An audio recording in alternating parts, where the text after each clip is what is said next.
भगवते वासुदेवाय। ओम नमो भगवते वासुदेवाय। ओम अज्ञानतिमिरान्धस्य ज्ञानाञ्जनशलाकया चक्षुरुन्मिलितं येन तस्मै श्रीगुरवे नमः। नमो विष्णुपादाय कृष्णप्रेष्ठाय भूतले श्रीमते भक्तिवेदांत स्वामिन् इति नामिने। नमस्ते सारस्वती देवे गौरवाणी प्रचारिणे निर्विशेषा शून्यवादी पाश्चात्य देशतारिणे। जय श्री कृष्ण चैतन्य प्रभु नित्यानंद श्री अद्वैत गदाधर श्रीवासादि गौर भक्तवृंद। हरे कृष्ण कृष्ण कृष्ण हरे हरे, हरे राम राम राम हरे हरे। हरे कृष्ण భక్తులందరికీ స్వాగతం.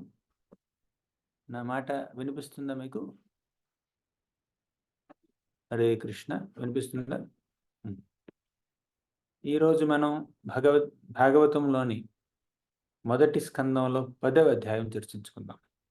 గత 3 వారాలుగా కుంతి స్తుతి, భీష్మ స్తుతి మనం చాలా ఎలాబొరేట్గా చర్చించుకున్నాం. ఇప్పుడు 10, 11 అధ్యాయాల్లో చాలా అంటే స్తుతులు పెద్దగా లేవు, ప్లస్ స్టోరీ లైన్ కూడా చిన్నది, కాబట్టి మనం కొంచెం ఫాస్ట్గా వెళ్ళొచ్చు.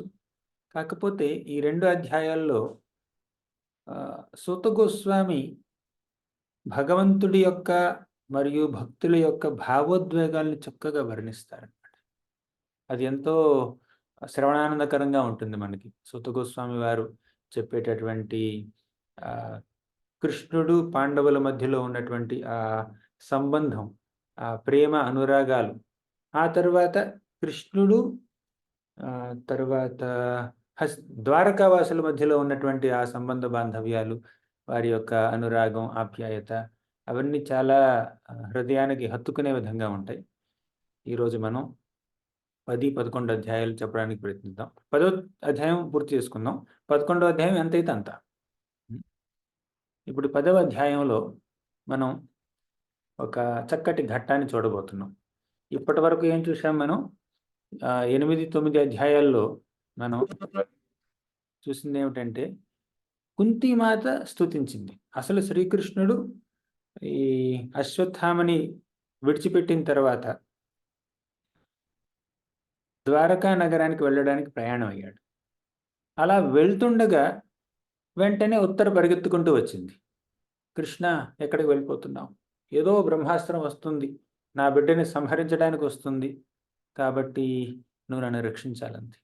అప్పుడు కృష్ణుడు వెళ్లకుండా ఆగి ఉత్తర గర్భంలోకి ప్రవేశించి పరీక్షిత్తుని కాపాడి మళ్ళీ బయటకు వచ్చాడు.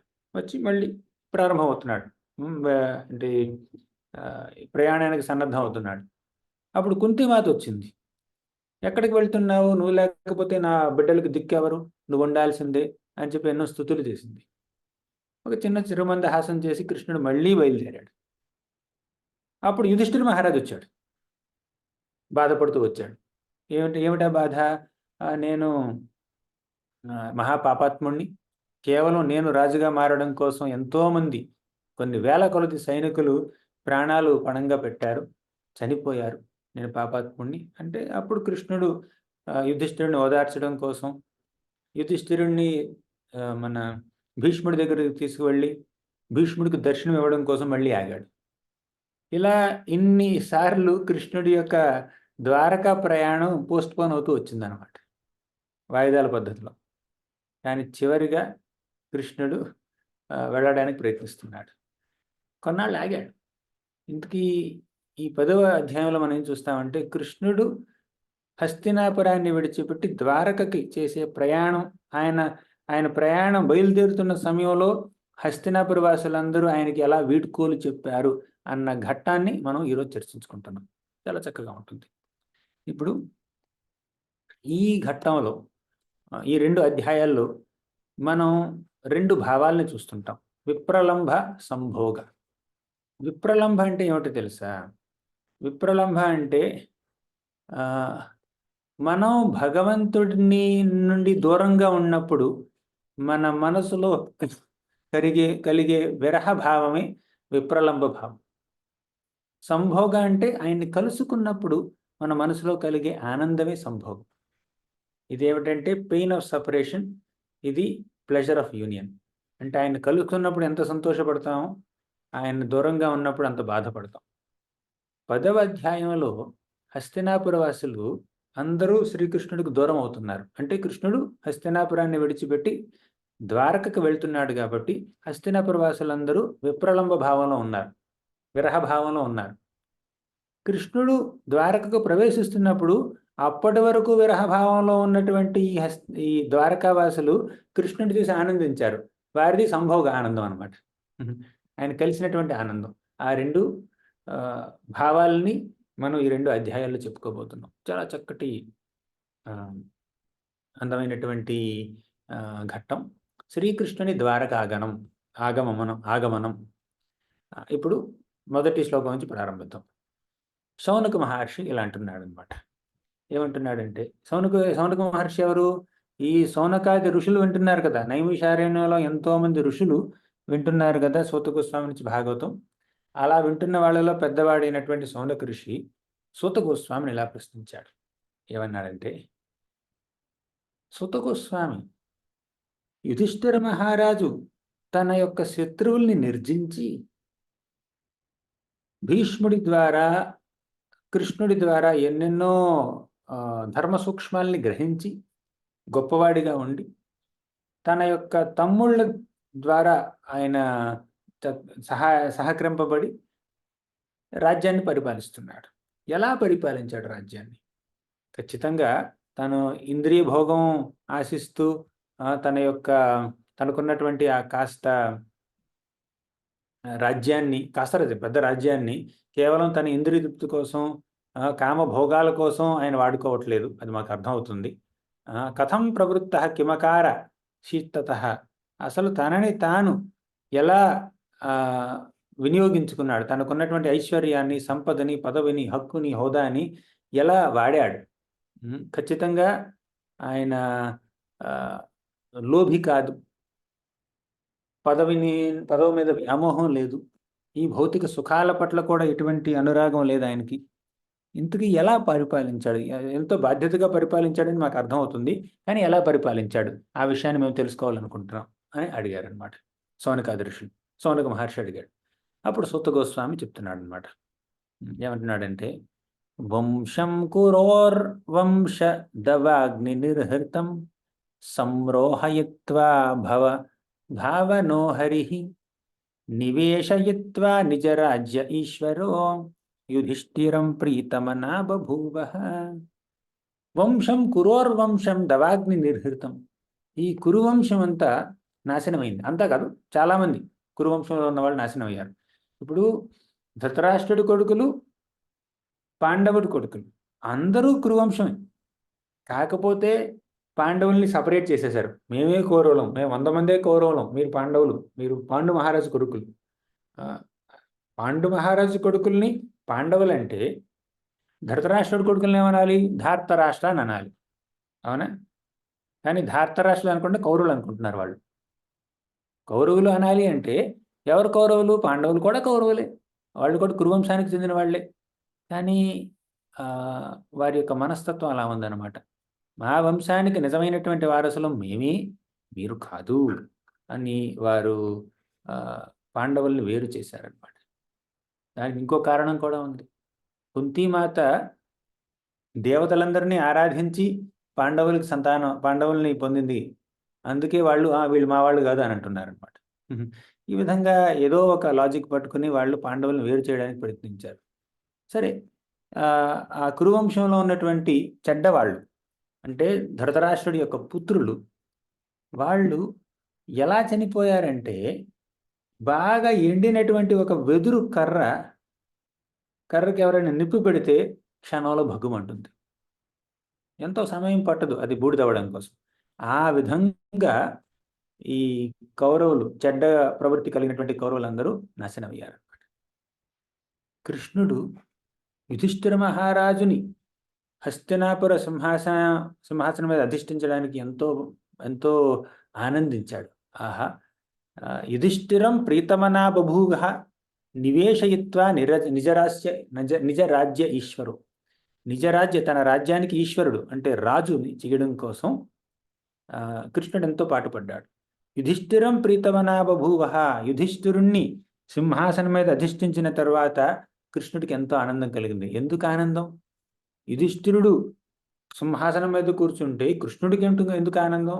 ఎందుకంటే భక్తుడు కదా, యుధిష్ఠిరుడు భక్తుడు కదా. అసలు భగవంతుడికి ఉన్న కోరిక ఏమిటంటే ఎప్పుడు ఈ ప్రపంచాన్ని ఏలేవాళ్ళు భక్తులే కావాలి. రాజు స్థానంలో, పాలకుల స్థానంలో కూర్చునే వాళ్ళు ఎప్పుడు భక్తులే కావాలి. ఎందుకు కావాలి? ఎందుకంటే వాళ్ళ మనసులో భక్తి ఉంటే వాళ్ళు తన ప్రజలందరి యొక్క మనసుల్లో కూడా భక్తి ప్రపత్తుల్ని నెలకొల్పుతారు. అసలు రాజే భక్తుడు అవ్వకపోతే బంటు భక్తుడు ఎలా అవుతాడు? యథా రాజా తథా ప్రజ అన్నారు కదా. రాజు దుర్మార్గుడైతే, రాజు భక్తుడు కాకపోతే ప్రజలు ఇంకా ఆధ్యాత్మిక మార్గంలో, మంచి మార్గంలో ఎలా నడుస్తారు? తల్లిదండ్రులకి మంచి అలవాట్లు లేకపోతే పిల్లలు మంచి అలవాట్లు ఎలా నేర్చుకుంటారు? తల్లిదండ్రులు భక్తి సరిగ్గా చేయకపోతే, సాధన సరిగ్గా చేయకపోతే పిల్లలు జపం ఎందుకు చేస్తారు? ఈ విధంగా పెద్దవాళ్ళ నుంచి చిన్నవాళ్ళు నేర్చుకుంటారు. పెద్దవాళ్ళంటే కేవలం వయసులో పెద్దవాళ్ళనే కాదు, వారి యొక్క పొజిషన్లో కూడా పెద్దవాళ్ళు అయి ఉండొచ్చు. ఇప్పుడు రాజు అంటే రాజ్యం మొత్తంలోకి పెద్దవాడు, అంటే వృద్ధుడని కాదు, గొప్పవాడు. యద్యదాచరతి శ్రేష్ఠ తత్తదేవేతరో జనః సయః ప్రమాణం కురుతే లోకస్తదనువర్తతే. గొప్పవాళ్ళు ఏమాచరిస్తే సాధారణ వ్యక్తులు అదే ఆచరిస్తారు, ఫాలో అవుతారన్నమాట. ఆ విధంగా ఒక గొప్ప భక్తుడు రాజ్యాన్ని పాలిస్తే ఆ రాజ్యంలో ఉన్నటువంటి ప్రజలందరూ చక్కగా ఆ రాజుని అనుసరిస్తారన్నమాట. ఇంతకీ యుధిష్ఠిర మహారాజు ఎవరిని అనుసరిస్తున్నాడు?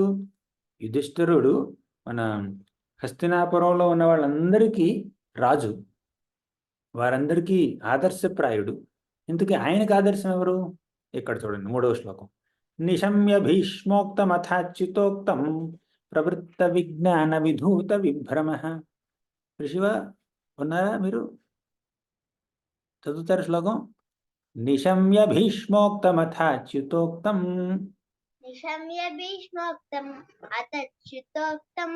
ప్రవృత్త విజ్ఞాన విధూత విభ్రమ. శశాస గామింద్ర ఇవ జితాశ్రయః.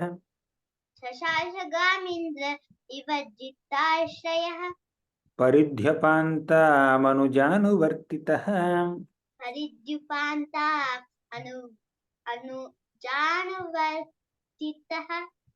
నిశమ్య భీష్మోక్తమథా అచ్యుతోక్తం. భీష్మ ఉక్తం అంటే భీష్ముడు ఏం చెప్పాడో దాన్ని ఫాలో అయ్యాడు. ఎవరు? మన యుధిష్ఠిరుడు, ధర్మరాజు. అథా అచ్యుతోక్తం, అచ్యుతుడు ఏం చెప్పాడో దాన్ని ఫాలో అయ్యాడు. అంటే తాను రాజ్యాన్ని ఎలా నిర్వహించాడు? భీష్ముడు, కృష్ణుడు ఇచ్చినటువంటి ఆ సందేశాల, బోధనల యొక్క ఆధారంగా ఆయన రాజ్యాన్ని పాలించాడే తప్పితే తనకి ఇష్టం వచ్చినట్టు పరిపాలించాల.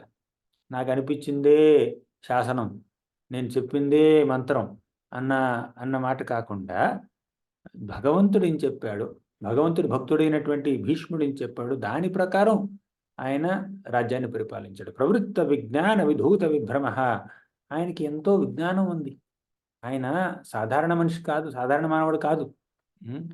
చక్కగా జ్ఞానాన్ని పొంది, గొప్పవాళ్ళ దగ్గర నుంచి జ్ఞానాన్ని పొంది, విధూత విభ్రమ, మనసులో ఎటువంటి కల్మషం లేకుండా, ఎటువంటి అనర్థాలు లేకుండా ఆయన చక్కగా రాజ్యాన్ని పరిపాలించాడు.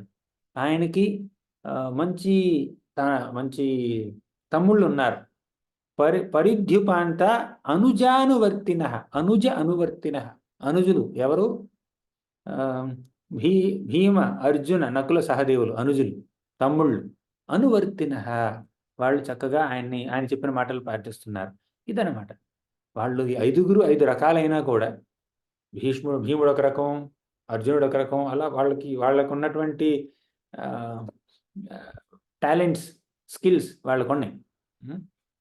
ఆ విధంగా వాళ్ళందరూ వేరువేరు స్వభావాలు కలిగిన వాళ్ళైనా వాళ్ళందరూ ఒకటిగా ఉన్నారనమాట. ఇప్పుడు 5 వేళ్ళు ఉన్నాయి.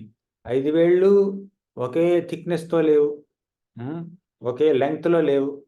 అయినా కూడా 5 కలిసి అన్నం కలిపితేనే ముద్ద నోట్లోకి వెళ్తుంది. ఇప్పుడు 5 వేళ్ళు ఒకే లెంగ్త్లో ఉన్నాయి అనుకోండి, ఇప్పుడు ఈ చిటికెన వేలు ఇది ఎంత ఉందో అన్ని వేళ్ళు అదే సైజులో ఉన్నాయి అనుకోండి, బొటన వేలు ఎంత ఉందో అన్ని అదే సైజులో ఉన్నాయి అనుకోండి, మనం అన్నం కలుపుకోగలం, తినగలం, ఏ పనైనా చేయగలమా? ఏదైనా పట్టుకుంటే గ్రిప్ ఉంటుందా దానికి? అంటే అన్ని 5 వేరు రకాలుగా ఉన్నాయి. కానీ అవన్నీ చేసే పనులు, అవన్నిటికి చేయవలసినటువంటి పనులు వాటికి ఉన్నాయి. అన్నీ ఇంపార్టెంట్ అనమాట చేతికి. అదేవిధంగా పాండవులు 5గురు, వాళ్ళు వివిధమైనటువంటి వ్యక్తిత్వాలు ఉన్న అందరిలో ఉన్నది కామన్ ఏమిటంటే కోఆపరేషన్, తర్వాత భక్తి, కృష్ణుడి పట్ల భక్తి ఉంది. ఈ విధంగా యుధిష్ఠిర మహారాజు చక్కగా తన రాజ్యాన్ని పరిపాలించాడు. ఆ రాజ్యం ఎంతో సుభిక్షంగా ఉంది, సమృద్ధిగా ఉంది. కామం వవర్ష పర్జన్య సర్వకామదుఘామహి. కామం వవర్ష పర్జన్య సర్వకామదుఘామహి. శిశుచుః స్మ వ్రజాన్ గావః పయసోధస్వతీర్ముదా. శిశుచుః స్మ వ్రజాన్ గావః పయసోధస్వతీర్ముదా. కామం వవర్ష పర్జన్య అంటే మేఘాలు ఎంత వర్షం కావాలో అంత వర్షం కురిపిస్తున్నాయి. అనావృష్టి లేదు, అంటే వర్షం రాకపోవడం లేదు.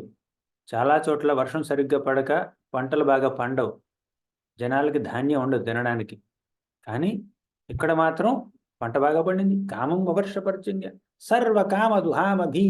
మహి మహి అంటే ఈ భూమి, సర్వకామదుఃఖ అంటే సాధారణ వ్యక్తులకి, మానవులకి ఏమేం కావాలో, ఏమేం వనరులు కావాలో అన్నీ సమర్పించుకుంటుందన్నమాట భూమి. ఒకసారి ఒక రాజు ఉన్నాడు, వేణ అని. ఆ వేణ అనేటటువంటి రాజు భక్తుడు కాదు. తన తన రాజ్యంలో ఎవరైనా భక్తి చేస్తే దాన్ని ఆపేసేవాడు. చెడ్డ రాజు. ఆ రాజు రాజ్యం పరిపాలిస్తున్నప్పుడు భూమాత ఏం చేసిందంటే ధాన్యం ఇవ్వట్ల, వనరులు ఇవ్వట్ల, ప్రకృతి వనరులు లభించట్ల. వాళ్ళందరూ కడుపు మాడిపోతున్నారు. ఎందుకంటే రాజు సరైన వాడు కాదు కదా. సరైన రాజు లేకపోతే భూమాత ధాన్యం ఇవ్వాల్సినటువంటి అవసరం లేదు, ప్రకృతి వనరులు ప్రొవైడ్ చేయవలసినటువంటి అవసరం లేదు. సరైన రాజు ఉంటేనే జరుగుతుంది అనమాట. అందుకే కలియుగంలో అతివృష్టి అనావృష్టి. శిశుచుః స్మ వ్రజాన్ గావః పయసోధస్వతీర్ముత. అంతేకాదు ఈ మేఘాలు వర్షం కురిపిస్తున్నాయి సమయానికి, భూమి ఏం కావాలో అవన్నీ అందిస్తుంది. అంతేకాకుండా పంటలు బాగా పండుతున్నాయి. శిశుచుః స్మ వ్రజాన్ గావః. గావః అంటే ఆవులు. పయసోధస్వతీర్ముద చాలా ఇంపార్టెంట్. ఆవులు ఎంత ఆనందంగా ఉన్నాయంటే పితకకుండానే పాలు కారిపోతూ ఉన్నాయన్నమాట ఆవుల నుంచి. ఆవులు అలా చక్కగా మేత మేయడానికి వెళ్తున్నప్పుడు, అలా అడవుల్లోనూ తర్వాత చిన్న చిన్న మైదానాల్లోనూ మేత మేస్తున్నప్పుడు పాలు అలా కారిపోతూ అక్కడ బురదైపోతుంది అనమాట. అక్కడ నేలంతా బురదైపోతుంది. జనం నీళ్లు పడితే బురద అవుతుంది, కానీ పాలు పడితే బురద ఉంది ఇప్పుడు. అలా ఉందన్నమాట యుధిష్ఠిర మహారాజు యొక్క రాజ్య పరిస్థితి. అంటే ఒక రాజ్యం ఆనందంగా ఉంది అంటే దానికి కారణం ఆవులు ఆనందంగా ఉన్నాయి. లేదంటే ఇంకోలా చెప్పాలంటే, ఒక రాజ్యంలో ఆవులు ఆనందంగా ఉంటే ఆ రాజ్యం సుభిక్షంగా ఉంటుంది. కానీ ఆవులు బాధపడుతూ, భయపడుతూ, గడ్డికి కూడా దిక్కు లేకుండా ఉంటూ, ప్లాస్టిక్ తింటూ అలా ఉంటే ఆ రాజ్యం సుభిక్షంగా ఉండదు. ఎక్కడైతే ఆవుల్ని, తర్వాత స్త్రీలని, బ్రాహ్మణుల్ని, ఇటువంటి వారిని చక్కగా గౌరవిస్తారో ఆ ప్లేస్ అంతా, ఆ ప్రదేశం అంతా ఎంతో సుభిక్షంగా ఉంటుంది. ఎక్కడైతే స్త్రీకి అవమానం జరుగుతుందో, ఎక్కడైతే ఆవులకి అవమానం జరుగుతుందో, ఎక్కడైతే బ్రాహ్మణుల్ని గౌరవించకుండా ఉంటారో, బ్రాహ్మణులు అంటే పుట్టుకతో బ్రాహ్మణులు అని కాదు, ఎవరికైతే బ్రహ్మజ్ఞానం ఉంటుందో వాళ్ళని బ్రాహ్మణులు అంటారు. ఇంతకీ బ్రహ్మజ్ఞానం అంటే ఏమిటి? ఆధ్యాత్మిక జ్ఞానం, భగవంతుడికి సంబంధించినటువంటి జ్ఞానం. జ్ఞానం అంటే కంప్యూటర్ ఎలా చేయాలి, స్మార్ట్ ఫోన్ ఎలా చూడాలి, యూట్యూబ్ వీడియోస్ ఎలా వెతకాలి, అది కాదు జ్ఞానం. అది కూడా కొంచెం జ్ఞానమే. అసలైన జ్ఞానం ఏమిటంటే ఆధ్యాత్మిక జ్ఞానం. ఆ జ్ఞానం ఉంటే, ఆ జ్ఞానం ఉన్నవాళ్ళని బ్రాహ్మణులు అంటారు, బ్రహ్మ విద్య. ఆ బ్రాహ్మణుల్ని గౌరవిస్తే ఆ దేశం సుభిక్షంగా ఉంటుంది అన్నమాట. తర్వాత సద్య సముద్ర గిరయ సవనస్పతి వీరుధ ఫలన్యోషధ తయ సర్వ కామ మన్యర్తు తస్య వై. సద్య నద్య సముద్ర గిరయ. నద్య అంటే నదులు, సముద్రాలు, గిరి అంటే కొండలు. స వనస్పతి విరుధ, వనస్పతులు ఏం కావాలో అవన్నీ ప్రొవైడ్ చేస్తున్నాయి. సముద్రాలు ఇవిస్తున్నాయి, ఏమిటవి, జ్యువెల్స్, అది రాళ్ళు, రత్నాలు ఇస్తున్నాయి సముద్రాలు. నదులు చక్కగా ప్రవహిస్తూ ఉన్నాయి.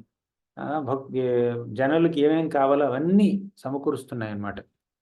భూమి అంతా, భూమి, సముద్రం, గాలి, తర్వాత సీజన్ ఏమంటారు, ఋతువులు అన్ని చక్కగా నడుస్తున్నాయి. ఎవరు, మన యుధిష్ఠిర మహారాజు రాజ్యం చేస్తున్నప్పుడు. అంటే రాజు సరిగ్గా ఉంటే, రాజు భక్తుడై ఉంటే, రాజు ధర్మ మార్గాన్ని అనుసరిస్తూ ఉంటే అప్పుడు రాజ్యం ఎప్పుడు సుభిక్షంగా ఉంటుంది. రాజ్యంలో ఉన్నటువంటి ప్రజలందరూ ఆనందంగా ఉంటారు. నదయో వ్యాధయ నాథయో వ్యాధయ క్లేశ దైవభూతాత్మహేతవ అజాతశత్రవ భవాన్ జంతూనాం రాజ్ఞికర్హిచిత్. ఇప్పుడు వ్యాధులు లేవు, మనోవ్యాధులు లేవు. చాలామందికి కలియుగంలో శరీరం ఆరోగ్యంగా ఉండదు. నడుము నొప్పనో, లేకపోతే అజీర్ణమనో, లేకపోతే ఇంకేవేవో జబ్బులు వస్తూ ఉంటాయి, కోవిడ్ వస్తూ ఉంటుంది. అనారోగ్యంగా ఉంటారు చాలామంది కలియుగంలో. అది ఫిజికల్గా, శారీరకంగా అనారోగ్యం మాత్రమే కాదు, మనసు కూడా ఏదో డిస్ట్రాక్షన్స్ ఉంటాయి, మనోవ్యాధి ఉంటుంది, వ్యాకులత ఉంటుంది, ఏవేవో కన్ఫ్యూజన్స్ ఉంటాయి. తర్వాత భావోద్వేగాలు మరీ టూ మచ్గా ఉంటాయి, ఓవర్గా ఎమోషనల్గా ఉంటారు, సెంటిమెంటల్గా ఉంటారు. ఎవరైనా ఒక మాట అంటే ఆ మాట పడేటటువంటి ఓర్పు, సహనం, తెలివి ఉండదు జనాలకి. లేదంటే ఊరికినే విసుక్కుంటారు, విసురు. తర్వాత సహనం చాలా తక్కువ. తర్వాత రిలేషన్షిప్స్, సంబంధ బాంధవ్యాలు ఊరికే తెగిపోతూ ఉంటాయి. అన్నదమ్ముల మధ్య కూడా, అక్క చెల్లెల మధ్యలో కూడా, కుటుంబ సభ్యుల మధ్య కూడా చాలా కలహాలు వస్తూ ఉంటాయి. ఇవన్నీ సర్వసాధారణం కలియుగంలో. ఇంకా ముందుకు వెళ్తే అసలు ఇద్దరు మనుషులు కలిసి ఉండడం అనేది చాలా అరుదుగా ఉంటుంది. అదే కలియుగం యొక్క లక్షణం. ఎప్పుడు కలిసిమెలిసి ఉంటూ, ఒక మాట మీద ఉంటూ, అది అటువంటి మనస్తత్వం కలియుగంలో వ్యక్తులకు చాలా తక్కువ ఉంటుందన్నమాట. కోఆపరేషన్ అనేది చాలా తక్కువ ఉంటుంది. సహకారం, ఎదుటి వారికి సహకారం చేయాలి అన్నటువంటి మనస్తత్వం ఉండదు. ఎదుటి వారిని మోసం చేసి నా పని ఎలా నెరవేర్చుకోవాలి అటువంటి మనస్తత్వంతో ఉంటారు చాలామంది. ఇది కలియుగంలో ఉన్నటువంటి వ్యక్తుల యొక్క దుస్థితి. కాకపోతే దీనికి వ్యతిరేకంగా యుధిష్ఠిర మహారాజు యొక్క రాజ్యం ఎలా ఉందంటే, అజాతశత్రవ భవాన్, ఆయనే స్వయంగా అజాతశత్రువు. అంతేకాకుండా ఆయన రాజ్యంలో ఉన్నటువంటి ప్రజలు కూడా ఎవరిని శత్రువుగా భావించట్లేదు. ఈ విధంగా యుధిష్ఠిరుడు చక్కగా రాజ్యాన్ని పరిపాలిస్తున్నాడు. అలా కృష్ణుడు యుధిష్ఠిర మహారాజు యొక్క రాజ్య పరిపాలనలో ఎంతో దోహదపడి, ఆయనకు కావలసినటువంటి గైడెన్స్ని ఇచ్చి ఆయనతోనే కొన్నాళ్ళు ఉన్నాడు. ఆ తర్వాత ఇక వెళ్దాం, ఎక్కడికి, ద్వారకకి వెళ్దామని ప్రయాణానికి సన్నద్ధమయ్యాడు. ఉషిత్వా హస్తినాపురే మాసాన్ కతిపయిన్ హరి, కొన్ని మాసాలు ఉన్నాడు హస్తినాపురంలో. సుహృదం చ విశోకాయ స్వసుప్చ ప్రియకామ్యయ. ఎందుకున్నాడు? సుహృదాం, తన సుహృదులైనటువంటి, తన యొక్క స్నేహితులైనటువంటి పాండవుల్ని ఓదార్చడం కోసం. విశోకాయ, శోకంలో ఉన్నటువంటి వాళ్ళని ఓదార్చడం కోసం. ఎందుకు శోకంలో ఉన్నారు? భీష్ముడిని కోల్పోయారు, తన 5 బిడ్డల్ని కోల్పోయారు. అలా వారు ఎంతోమంది కుటుంబ సభ్యుల్ని కోల్పోయారు కదా, బాధలో ఉన్నారు కదా. అటువంటి బాధలో ఉన్నటువంటి పాండవుల్ని ఓదార్చడం కోసం శ్రీకృష్ణుడు హస్తినాపురంలో కొంతకాలం ఉన్నాడు. అంతేకాదు, ముఖ్యంగా సుభద్రని ఓదార్చడం కోసం ఉన్నాడు. సుభద్రను ఎందుకు ఓదార్చాలి? సుభద్ర స్వయంగా తన చెల్లెలు. అంతేకాకుండా సుభద్ర తనయుడైనటువంటి అభిమన్యుడు ఎంతో యుక్త వయసులో చనిపోయాడు యుద్ధంలో. సుభద్ర తన కొడుకును కోల్పోయింది, ద్రౌపది తన 5 కొడుకుల్ని కోల్పోయింది. ఎంత బాధ ఉంటుంది చెప్పండి అక్కడికి. వాళ్ళని ఓదార్చడం కోసం, చెల్లెళ్ళని ఓదార్చడం కోసం మన కృష్ణుడు కొంత సమయం అక్కడ గడిపాడనమాట. ఆమంత్రచాన్య సుజ్ఞ ఆమంత్రచాభ్యనుజ్ఞాతః పరిష్వజ్యాభివాద్యతం ఆరురోహరథం కైశ్చిత్ పరిష్వక్తోభివాదతః. ఆమంత్ర్య చ అభ్యనుజ్ఞాతః.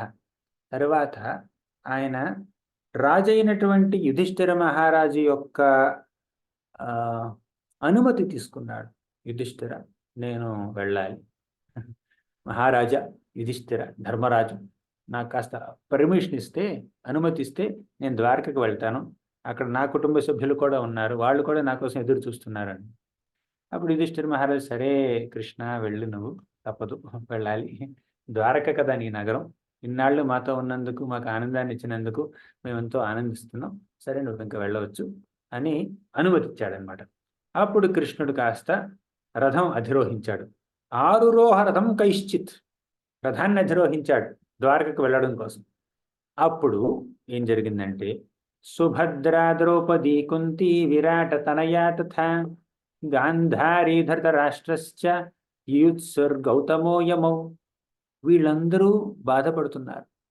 ఎవరు బాధపడ్డారు? సుభద్ర, ద్రౌపది, కుంతి, విరాట తనయ. విరాట తనయ అంటే ఎవరు? మన విరాట మహారాజు యొక్క కుమార్తె ఉత్తర. గాంధారి, ధృతరాష్ట్రుడు, యూత్సుడు, గౌతమ, వీళ్ళందరూ కృష్ణుడు వెళ్ళిపోవడానికి సహించలేకపోయారు. వాళ్ళు బాధపడుతున్నారు, అయ్యో కృష్ణుడు వెళ్ళిపోతున్నాడే అని. అంటే మనకి ఒకరి పట్ల ప్రేమ ఉంటే, వారు చుట్టంచుప్పుగా వచ్చి 4 రోజులు ఉండి వెళ్ళిపోతున్నప్పుడు మనం దాన్ని భరించలేం, ఆ బాధని. వెళ్ళిపోతున్నారా? అప్పుడప్పుడు కొంతమంది భక్తుల్ని కలవడానికి వెళ్ళినప్పుడు, నేను అంటే వాళ్ళ దగ్గర నుంచి అలా వెళ్తున్నప్పుడు వాళ్ళు కొంచెం వీడ్కోలు చెప్పడం కోసం వస్తుంటారనమాట. బాయ్ చెప్పడం కోసం, లేదంటే ఎయిర్పోర్ట్లో డ్రాప్ చేయడం కోసం వస్తుంటారు. అప్పుడు చూడొచ్చు వాళ్ళ యొక్క ఎమోషన్స్, ఎంత ప్రేమతో ఉంటారు. వెళ్ళిపోతున్నారని లోపల ఒక బాధ ఉంటుందన్నమాట. ముఖ్యంగా తల్లిదండ్రుల నుంచి వెళ్తున్నప్పుడు, ఊరు వెళ్తున్నప్పుడు బాధ ఉంటుందన్నమాట. ఇదంతా ప్రేమ. వృకోదరశ్చ ధౌమ్యశ్చ స్త్రియో మత్స్యసుతాదయః. వృకోదరుడు అంటే మన భీముడు, ధౌమ్యుడు, తర్వాత స్త్రీ మత్స్యసుతాదయ, సత్యవతి, చాలామంది. నా సేహిరే విముహ్యంతో విరహం సంగధన్వనః. చాలా ఇంపార్టెంట్ లైన్ ఇక్కడ. నసేహిరే విముహ్యంతో, సహించలేకపోయారు. ఏం సహించలేకపోయారు? విరహం, విరహాన్ని సహించలేకపోయారు. ఎవరి పట్ల విరహం? సాంగధన్వనః. సాంగధన్వ అంటే శ్రీకృష్ణుడు, సారంగ పాణి అయినటువంటి శ్రీకృష్ణుడు, సాంగ ధనుస్సుని పట్టుకున్నటువంటి శ్రీకృష్ణుడు. అంటే ఇప్పుడు లిటరల్గా పట్టుకోలేదు, అంటే ఆయన యొక్క ధనుస్సు యొక్క పేరు సాంగధన్వ, గద యొక్క పేరు కౌమోదకి, చక్రం పేరేమిటి?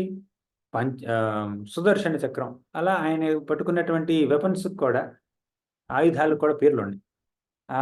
అటువంటి ఆయుధాలని ధరించేటటువంటి కృష్ణుడు వెళ్ళిపోతున్నప్పుడు వీళ్ళందరూ నసేహిరే విముహ్యంతో, విమోహానికి లోనయ్యారు. వాళ్ళు తట్టుకోలేకపోతున్నారు అనమాట. చాలా ముఖ్యమైనటువంటి శ్లోకం వస్తుంది ఇప్పుడు. సత్సంగాన్ముక్త దుస్సంగో హాతుం నోత్సహతే బుధః కీర్త్యమానం యశో యస్య వృథా కర్ణ్యరోచనం తస్మిన్యస్తధియః పార్థ సహేరన్ విరహం కథం దర్శన స్పర్శ సంలాప శయనాశన భోజనైః. సత్సంగాన్ ముక్త దుస్సంగో. కృష్ణుడు వెళ్ళిపోతున్నప్పుడు వీళ్ళు ఎంత విరహాన్ని అనుభవించారో చెప్పడం కోసం సూత గోస్వామి ఒక చిన్న ఉదాహరణ ఇస్తారనమాట. ఏమిటా ఉదాహరణ? ఇప్పుడు నేను ఒక ఉదాహరణ ఇచ్చాను చూడండి. మనం ఈ ప్రపంచంలోనే చుట్టాలను కలవడానికి వెళ్తున్నప్పుడు అక్కడ 4 రోజులుండి మళ్ళీ మన ఊరు తిరిగి వస్తున్నప్పుడు వాళ్ళు ఎంత బాధపడతారు ప్రేమ ఉంటే. లేదంటే ఆహా! ఎప్పుడు వెళ్తాడని చూస్తున్నాను అని అనుకుంటారనమాట. ప్రేమ లేకపోతే. ప్రేమ ఉంటే ఇంకో 2 రోజులు ఉండొచ్చు కదా అంటారనమాట. ప్రేమ లేదంటే ఇప్పుడు వెళ్తున్నారా? 2 రోజుల క్రితం ఎళ్లి ఉండాల్సిందే అంటారనమాట. కానీ ఇక్కడ అలా కాదు. ఇంకో 2 నెలలు ఉండి వెళ్ళండి అంటున్నారనమాట ఇక్కడ. సత్సంగాన్ ముక్త దుస్సంగో. ఇక్కడ ఇచ్చినటువంటి ఉదాహరణ ఏమిటంటే సత్సంగాన్ ముక్త దుస్సంగో. సత్సంగానికి మనం అటాచ్ అయిపోతే, అంటే మంచివారి యొక్క సాంగత్యాన్ని మనం కోరుకుంటే వారి సాంగత్యంలో మనం ముక్త దుస్సంగో, చెడ్డవారి సహవాసాన్ని వదిలిపెట్టగలుగుతాం. దుస్సంగత్యం నుంచి దూరంగా ఉండాలి అంటే సత్సంగానికి దగ్గరగా ఉండాలి. మనకి మంచివారితో స్నేహం ఉంటేనే చెడ్డవారిని వదులుకోగలుగుతాం. లేదంటే ఈ స్నేహం కావాల్సిందే మనకి. మంచివాళ్ళ స్నేహం లేదనుకోండి, చెడ్డవాళ్ళతో స్నేహం చేయాలి. అందుకే సత్సంగాన్ ముక్త దుస్సంగం అన్నారు. ఎవరైతే దుస్సంగాన్ని విడిచిపెట్టి సత్సంగంలోకి వస్తారో హాతుం నోత్సాహతే బుధః కీర్త్యమానం యశో యస్య. ఇంతకీ సత్సంగంలోకి వచ్చి వాళ్ళు చేసే పని ఏమిటి చెప్పండి? పని ఏమిటంటే కీర్త్యమానం యశో యస్య. భగవంతుణ్ణి కీర్తిస్తారు వాళ్ళు. అంటే బుద్ధి గల వాళ్ళు, బుద్ధిమంతులు ఏం చేస్తారంటే బుధః అంటే బుద్ధిమంతులు ఎంతో ఉత్సాహంతో కీర్త్యమానం కీర్తిస్తారు. ఎవరిని? భగవంతుణ్ణి కీర్తిస్తారు, కృష్ణుణ్ణి కీర్తిస్తారు. యశోయస్య ఆయన యశస్సు గురించి మాట్లాడుకుంటూ ఉంటారు. సకృత్ ఆకర్ణ్య రోచనం. వారి చెవుల్ని పూర్తిగా అక్కడే పెడతారనమాట. భగవంతుడి యొక్క కీర్తి ఎవరైతే చెప్తున్నారో, ఆయన యొక్క నామ రూప గుణ లీలల గురించి ఎవరైతే వర్ణిస్తున్నారో మద్గుణ శృతి మాత్రేణ మహి సర్వగుహాశయి. ఎక్కడైతే భగవంతుడి యొక్క గుణగణాలు వర్ణింపబడతాయో అక్కడే భక్తులు ఉంటారు. ఆ సాంగత్యానికి పూర్తిగా వాళ్ళు అటాచ్ అయిపోతారనమాట. అటువంటి వాళ్ళు ఆ సాంగత్యాన్ని విడిచిపెట్టలేరు. ఎందుకంటే కృష్ణుడి పట్ల ఎంతో ఆకర్షణ పెంపొందించుకున్నారు కాబట్టి, భగవంతుడి పట్ల ఎంతో భక్తిని పెంపొందించుకున్నారు కాబట్టి, అంత భక్తి ప్రపత్తులు ఉన్నటువంటి ఆ వ్యక్తులు ఒక్క నిమిషం కూడా, ఒక్క రోజు కూడా సత్సంగానికి దూరంగా ఉండలేరు. ఎప్పుడైనా భక్తుల యొక్క సాంగత్యం విడిచిపెట్టి, సపోజ్ మీరు ఒక సిటీలో ఉన్నారు. ఆ సిటీలో మీకు భక్తులతో ఎంతో పరిచయం. వారితో చక్కగా మీరు రోజు భాగవతం చర్చించుకుంటున్నారు, భగవంతుడిని పూజిస్తున్నారు, సేవలో పాల్గొంటున్నారు. ఏదో ఒకసారి ఏదో ఎమర్జెన్సీ వచ్చి మీరున్నటువంటి ఆ భక్తుల సాంగత్యాన్ని ఆ టౌన్ని విడిచిపెట్టి ఇంకా వేరే ఏదో చుట్టాలను చూడడం కోసం ఎక్కడికో వెళ్ళాల్సి వచ్చింది అనుకుందాం. ఒక 10 రోజులు అక్కడ ఉండాల్సి వచ్చింది. మంగళారతి లేదు, జపం లేదు, భాగవతం క్లాస్ లేదు. అక్కడ కూర్చొని ఒక మూలకెళ్ళి జపం చేసుకోవాలి ఎవరు చూడకుండా. చూస్తే వాళ్ళు ఏదో మాట అంటారు, ఏంటి సంచిలో చదువులు పెడతారు మీరు, ఎప్పుడు చూసినా జపం అంటారు అని చెప్పి ఏదో కమెంట్లు వేస్తూ ఉంటారు వాళ్ళు. అంటే భక్తి ప్రపత్తులు లేని వాళ్ళు, భక్తి మార్గాన్ని ఆచరించిన వాళ్ళు భక్తుల్ని వింతగా చూస్తుంటారనమాట. ఏంటిది కొంతమంది అంటారు, అసలు ఈ సంచుల్లో చేతులు పెట్టుకున్నప్పుడే ప్రాబ్లం అంతా వస్తుంది. సంచులు చేతులు పెట్టమంటే బీట్ బ్యాగ్ అక్కడి నుంచి ప్రాబ్లం వచ్చింది అంటారు కొంతమంది. అంటే జపం చేస్తే తప్పేంటి చెప్పండి? సినిమాలు చూస్తే తప్పు లేదు, తాగితే తప్పు లేదు, సిగరెట్లు తాగితే తప్పు లేదు, అటు ఇటు తిరిగితే తప్పు లేదు, ఏవో చెడ్డ మాటలు మాట్లాడితే తప్పు లేదు, ఎక్కడ లేని సహవాసాలు చేస్తే తప్పు లేదు. జపం చేస్తే తప్ప కమెంట్లు ఇస్తూ ఉంటారు చాలామంది. అప్పుడు ఆ సాంగత్యం నుంచి ఎప్పుడు బయటపడతామని ఎదురు చూస్తాం అన్నమాట. మళ్ళీ ఒకసారి భక్తుల దగ్గరికి వచ్చేసి రెగ్యులర్ మార్నింగ్ ప్రోగ్రాంలో లేదంటే భాగవతం వినటంలో సేవలో పాల్గొంటే అప్పుడు ఎలా ఉంటుందంటే మళ్ళీ నీళ్లలో వేసినటువంటి చేపలా ఉంటుంది మన పరిస్థితి. చేపను నీళ్లలోంచి బయటికి తీసుకొచ్చారనుకోండి, నీళ్లలోంచి అలా బయటికి తీసుకొస్తే చేప విలవిల్లాడిపోతుంది అనమాట. అలాగే మనల్ని మనం భక్తుల సాంగత్యం నుంచి బయటికి తీసుకొస్తే మనం విలవిల్లాడిపోతాం. విలవిల్లాడిపోవాలి. విలవిల్లాడిపోకపోతే మనం ఇంకా సత్సాంగత్యం తీసుకున్నట్టు కాదనమాట. ఆ ఉదాహరణ ఇచ్చారు ఇక్కడ. ఏమిటంటే సత్సంగాన్ ముక్త దుస్సంగో. ఎవరైతే సత్సంగానికి అలవాటు పడతారో వాళ్ళు ఆ సత్సంగానికి దూరంగా ఉండలేరు. భగవంతుడి యొక్క నామ రూప గుణ లీలల యొక్క వర్ణన నుంచి వాళ్ళు దూరంగా ఉండలేరు. కేవలం భగవంతుడి గురించి సత్సాంగత్యంలో విన్నంత మాత్రాన్ని మనకి దేవుడి పట్ల అంత అటాచ్మెంట్ వచ్చేస్తే పాండవులకి కృష్ణుడి పట్ల ఇంకెంత అటాచ్మెంట్ ఉండాలి చెప్పండి. ఆ మాట తర్వాత శ్లోకంలో చెప్పారు. తస్మిన్యస్తధియ పార్థ సహేరన్ విరహం కథం. న్యస్తధియ పార్థ అంటే వాళ్ళు ఎంతో బాధలో ఉన్నారు. పాండవుల యొక్క అంటే పృథ యొక్క కుమారులు పాండవులు. పార్థ అంటే కేవలం అర్జునుడనే కాదు, పార్థ అంటే పాండవులందరూ. సో వాళ్ళందరూ పార్థులందరూ కుంతిమాత పుత్రులందరూ న్యస్తధియ ఎంతో బాధలో ఉన్నారు. సహేరన్ విరహం కథం. కృష్ణుడి పట్ల వారికి ఉన్నటువంటి విరహ భావాన్ని ఎలా సహించగలరు చెప్పండి వాళ్ళు.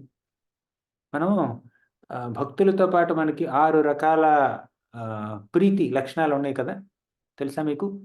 చెప్పండి, మీకు తెలుసా? కృష్ణప్రియ, కృషివ 6 లవింగ్ ఎక్స్చేంజెస్ చెప్పు. దదాతి ప్రతిగృహ్ణాతి గుహ్యమఖ్యాతి పృచ్చతి భోక్తే భోజయతే చైవ షడ్విధ ప్రీతి లక్షణం. దదాతి ప్రతిగృహ్ణాతి, గిఫ్ట్లు ఇవ్వాలి, తీసుకోవాలి. ఫోర్స్ఫుల్గా కాదు, ప్రేమతో. గుహ్యమాఖ్యాతి పృచ్చతి, మన మనసుని వాళ్ళకి వ్యక్తపరచవచ్చు. వాళ్ళు ఏమన్నా చెప్తూ ఉంటే మనం వినొచ్చు శ్రద్ధగా. భుంక్తే భోజయితే, వారికి ప్రసాదం ఇవ్వండి, వారి ప్రసాదం ఇస్తే తినండి. అది ఇవి 6 లవింగ్ ఎక్స్చేంజెస్ మనకు తెలుసు. మనం ఎలా అయితే వేరే భక్తులతో ఈ 6 రకాల సంబంధం 6 రకాలుగా మనం ప్రేమని వ్యక్తపరుస్తామో, ఈ పాండవులు కృష్ణుడితో డైరెక్ట్గా 6 రకాల సంబంధాలు ఉన్నాయి వాళ్ళకి. కృష్ణుడితోనే డైరెక్ట్గా రిలేషన్షిప్ పెట్టుకుంటున్నారు. 6 లవింగ్ ఎక్స్చేంజెస్ ఏమిటవి? దర్శన, కృష్ణుడిని చూస్తున్నారు. స్పర్శ, ఆయన్ని ముట్టుకుంటున్నారు. ఎవరైనా కృష్ణుని ముట్టుకున్నారా? విగ్రహాన్ని ముట్టుకుని ఉంటారు, ఫోటోను ముట్టుకుని ఉంటారు. డైరెక్ట్ కృష్ణుని ముట్టుకోవడం అంటే ఎలా ఉంటుంది చెప్పండి? ఆయన తాకడం. దర్శన, స్పర్శ, చూడడం, తాకడం. సంలాప, ఆయనతో మాట్లాడుతున్నారు. సంలాప, శయన, పడుకుంటున్నారు. ఆసన, కూర్చుంటున్నారు. భోజనై, తింటున్నారు. ఇలా 1, 2 దర్శన, స్పర్శ, సంలాప, శయనాసన, భోజనై, ఇలా 6 రకాల 6 లవింగ్ ఎక్స్చేంజెస్ కృష్ణుడితో డైరెక్ట్గా చేస్తున్నారనమాట వాళ్ళు. వాళ్ళకి ఇంకెంత ఇది ఉండాలి చెప్పండి. కేవలం భగవంతుడి యొక్క గుణగణాల్ని విన్నంత మాత్రమే ఆయన పట్ల అంత అటాచ్మెంట్ వస్తే సాధక భక్తులకి, డైరెక్ట్గా కృష్ణుడితోని స్నేహం చేసి ఆయనతో మాట్లాడి, తిని, పడుకుని, కూర్చుని, నడిచి సంభాషించేటటువంటి భక్తులకి కృష్ణుడి పట్ల ఇంకెంత అటాచ్మెంట్ ఉంటుంది, ఆయన వెళ్ళిపోతున్నప్పుడు ఎంత విరహభావం ఉంటుంది. ఆ విషయాన్ని సుత గోస్వామి గారు మనకు చెప్తున్నారనమాట. తర్వాత అంటే కృష్ణుడితో పాటు ఉండడం అన్న మాట, అన్న ఎక్స్పీరియన్స్, అనుభవం మనకు లేదు కాబట్టి కృష్ణుడు దూరం అయితే బాధపడడం కూడా మనకు తెలియదు. అంతగా మనం అర్థం చేసుకోలేకపోతాం అనమాట. ఇప్పుడు మీరు గులాబ్ జామున్ ప్రతిరోజు తింటున్నారనుకోండి, గత 25 ఏళ్ళుగా. గత 25 ఏళ్ళుగా ప్రతిరోజు సాయంత్రం 7:30 గులాబ్ జామున్ తింటారు. ఈరోజు గులాబ్ జామున్ ఇవ్వాలా మీకు? మీకు ఎలా ఉంటుంది? మిస్ అవుతారా లేదా? గులాబ్ జామున్ మిస్ అవుతారు. కానీ గత 10 ఏళ్ళుగా గులాబ్ జామున్ మొహం కూడా చూడలేదు మీరు. ఇవాళ మిస్ అవుతారు? అవరు. ఆ 10 ఏళ్ళు అసలు గులాబ్ జామున్ అంటే ఏంటో తెలియదు మనకి. అంటే 10 ఏళ్ళు గులాబ్ జామున్ మొహం చూడకపోతే మిస్ అవ్వం మనం. Out of sight, out of mind. 10 లక్షల జన్మల నుంచి మనం కృష్ణుడితో కనెక్షనే లేదు మనకి. మనం ఏం మిస్ అవుతాం చెప్పండి కృష్ణుడిని? మనం మిస్ అవ్వం. కానీ కృష్ణుడితోనే సంభాషించి స్నేహపూర్వకంగా ఉన్నటువంటి పాండవులు, మహాభక్తులు, వాళ్ళు ఎంత మిస్ అవుతారు చెప్పండి? అంటే ఆయనతో కలిసి ఉండడం అన్నటువంటి అనుభవం మనకు లేకపోతే ఆయన పట్ల విరహ భావన కలగదు మనకి. కానీ ఆయనతో కలిసి ఉన్నటువంటి ఎక్స్పీరియన్స్ మనకుంటే అప్పుడు విరహ భావన ఆటోమేటిక్గా వస్తుంది. కానీ ఇప్పుడు మనం కలిసి ఉండలేము ఈ భౌతిక దేహంలో. కానీ కలిసి ఉండేటటువంటి ఆ ఎక్స్పీరియన్స్ మనకి ఎలా కలుగుతుందో తెలుసా? సంచిలో చేయబెట్టుకోవడం వల్ల. అంటే బీడ్ బ్యాగ్ జపం చేస్తే మనం హరే కృష్ణ మహామంత్రాన్ని జపం చేస్తే, భాగవతాన్ని వింటే, భగవంతుణ్ణి ఆరాధిస్తే అప్పుడు మనకి భగవంతుడి పట్ల ఒక ఆసక్తి కలుగుతుంది, ప్రేమ కలుగుతుంది, ఒక భావన కలుగుతుంది, ఆయన్ని చేరుకోవాలి అన్నటువంటి బలీయమైనటువంటి కోరిక కలుగుతుంది. అదే సాధనా భక్తి. శ్రవణం, కీర్తనం, స్మరణం, పాదసేవనం, ఇదంతా సాధనా భక్తి అనమాట. తర్వాత సర్వే తేని, చెప్పండి మీరు. సర్వే తే నిమిషైరక్షైః सर्वे ते निमिषे रक्षै తమనుద్ధృతచేతసః तमनुद्रुत चेतसः వీక్షन्तः స్నేహసంబద్ధः वीक्षन्तः स्नेहसम्बद्धा విచేలుస్తత్ర తత్రః. विशेल्युस्तत्र तत्रः. కృష్ణుడి యొక్క ఆకర్షణ వారిని ఎలా మార్చివేసిందంటే వారిని ఆయన్ని వదిలిపెట్టలేకపోతున్నారు వీళ్ళు. వీక్షంత స్నేహ సంబద్ధ విచేలుస్తత్ర తత్ర. అక్కడక్కడే తిరుగుతున్నారు. కృష్ణుడు వెళ్ళిపోతాడా, ఇప్పుడే వెళ్ళిపోతాడా, అయ్యో వెంటనే వెళ్ళిపోతాడా అని అక్కడే అసలు పూర్తిగా కన్ఫ్యూజ్ అయిపోయారనమాట వాళ్ళు. కృష్ణుడిని అలాగే చూస్తున్నారు. కనీసం కనురెప్పపాటు కాలం కూడా వేచి ఉండట్లేదు. సర్వేతే అనిమిషైర్ అక్షై. అక్ష అంటే కళ్ళు, అనిమిష అంటే అలా కనుబొమ్మలు ఆర్పట్లేదు. కళ్ళు ఒక సెకండ్ కూడా అలా మూత పడట్లేదు. అసలు కళ్ళు అలాగ తెరిచి చూస్తూ ఉన్నారు కృష్ణుడిని. ఎక్కడైతే అలా మూత పడిందంటే వెళ్ళిపోతాడేమో గబుక్కుని. అసలు ఒక్క సెకండ్ కూడా మిస్ అవ్వకూడదు ఆయన దర్శనాన్ని అని అలాగే చూస్తూ ఉన్నారు. అంత ప్రేమ అనమాట. తర్వాత ఇక్కడ న్యురుంధన్నుద్గలభాష్పం ఔత్కంఠ్యా దేవకీసుతే నిర్యాత్యాగారాగ్నో అభద్రం ఇతి సౌభద్ర ఇతి సౌద్భాంధవ స్త్రియః. ఇక్కడ ఈ స్త్రీలు వాళ్ళు ఏమనుకుంటున్నారంటే, అభద్రం, కృష్ణుడు వెళ్ళిపోతున్నాడు, ఇప్పుడు గనక మనం ఏడ్చామనుకోండి, కంటతడి పెట్టుకున్నామనుకోండి, కృష్ణుడికి ఏమైనా అశుభం జరగచ్చు దారిలో. అంటే కృష్ణుడికి ఎటువంటి అశుభం జరగదు, కాకపోతే ఎవరైనా ప్రయాణానికి సన్నద్ధలవుతున్నప్పుడు బయటికి అలా వెళ్తున్నప్పుడు వెనకాల ఏడ్చారనుకోండి, అది ప్రయాణంలో ఏమన్నా ఇబ్బంది కలిగిస్తుంది, ఏమన్నా ప్రాబ్లం కలిగిస్తుంది అని ఒక నమ్మకం. ఇదంతా ట్రెడిషన్ అనమాట. కొత్త వాళ్ళకి ఏం తెలియదు ఇదంతా. ముందు ప్రయాణం చేసినప్పుడు ఏడవరు వాళ్ళు, ఎందుకంటే ఎమోషనే లేదు, లోపల ఒక భావోద్వేగం లేదు. ఏడుపు ఎక్కడి నుంచి వస్తుంది? రాదు. ప్రేమ లేదు కాబట్టి ఏడుపు రాదు. ఒకవేళ ప్రేమ ఉన్నా కూడా వాళ్ళు ఏమిటంటే, నా ఎమోషన్ ముఖ్యం, నేను నా ఎమోషన్ ఎక్స్ప్రెస్ చేయడం ముఖ్యం, అవతల వాళ్ళకి ఏమైతే నాకెందుకు అలా అనుకుంటారు చాలామంది. కానీ నా ఎమోషన్స్ నేను కంట్రోల్ చేసుకోవాలి, నా భావోద్వేగాల్ని నేను అదుపులో పెట్టుకోవాలి. ఎందుకంటే నేను అదుపులో పెట్టుకోకుండా ఏడవడం ప్రారంభించానంటే అవతల వ్యక్తికి ఏమైనా అశుభం జరగవచ్చు అన్న భావనతో వాళ్ళు వాళ్ళ ఎమోషన్స్ కంట్రోల్ చేసుకుంటారు. ఈ స్త్రీలందరికీ ఏడుపు వస్తుంది, వాళ్ళు చాలా ఎమోషనల్గా ఉన్నారు, కానీ వాళ్ళ యొక్క కన్నీటిని వాళ్ళు కంట్రోల్ చేసుకుంటున్నారు, ఏడవట్లేదు అనమాట. ఏమైనా కృష్ణుడికి దారిలో ఏమైనా అశుభం జరగవచ్చేమో అని వాళ్ళు కంట్రోల్ చేసుకుంటున్నారు. తర్వాత కృష్ణుడు అలా ప్యాలెస్ నుంచి బయటకు వచ్చాడు. అలా బయట నగర వీధుల్లో అలా నడుస్తున్నాడు, రథం దగ్గరికి వెళ్తున్నాడు. అప్పుడేం జరిగిందంటే, మృదంగ శంఖ భీర్యశ్చ వీణా పణవ గోముఖాహ. చాలా మృదంగాలు, శంఖాలు, వీణలు అన్ని వాయిస్తున్నారు చాలామంది. దుందుభి, ఇవన్నీ ఏమిటంటే, ఎవరైనా అలా గొప్ప వ్యక్తి ఎక్కడికైనా వస్తున్నా, ఎక్కడికైనా వెళ్తున్నా ఈ దుందుభులు, ఈ దుందుభి నినాదాలు అవన్నీ మోగిస్తూ ఉంటారు. ఎందుకు మోగిస్తూ ఉంటారంటే, అదంతా కేవలం మంగళప్రదం జరగాలని, ఆ వ్యక్తికి ఒక ఆనర్ అనమాట. అది చీఫ్ మినిస్టర్ వస్తే చాలామంది అలా డ్రమ్ములు పట్టుకుని బ్యాండ్ మేళం అలా ఉంటుంది కదా, ఆయన ఆహ్వానించడం కోసం అలా అనమాట. ఇదంతా కేవలం ఆయనకి ఇచ్చేటటువంటి గౌరవం, కృష్ణుడికి ఇచ్చేటటువంటి గౌరవం. పాండవులందరూ కృష్ణుని ఎంతో గౌరవిస్తూ ఇవన్నీ అరేంజ్మెంట్స్ చేశారనమాట. దుందుభి నినాదాలు మోగుతూ ఉన్నాయి అన్ని చోట్ల. ప్రాసాద శిఖరారూఢ కురునార్యో దిదృక్షయ బవృష కుసుమై కృష్ణం ప్రేమ వ్రీడాస్మితి క్షణ. చాలామంది, ముఖ్యంగా కురునారీగణం అంటే కురుకులంలో ఉన్నటువంటి స్త్రీలందరూ కృష్ణుని అలాగే చూస్తూ ఉన్నారు. వాళ్ళు వారి యొక్క చూపుని పూర్తిగా మళ్లించుకోలేకపోతున్నారు, ప్రేమతో ఆయన్ని వీక్షిస్తూ ఉన్నారు. ఆయన మీద అలా ప్రేమ అనేటటువంటి వారి యొక్క వీక్షణాలని పువ్వుల్లా కురిపిస్తున్నారన్నమాట.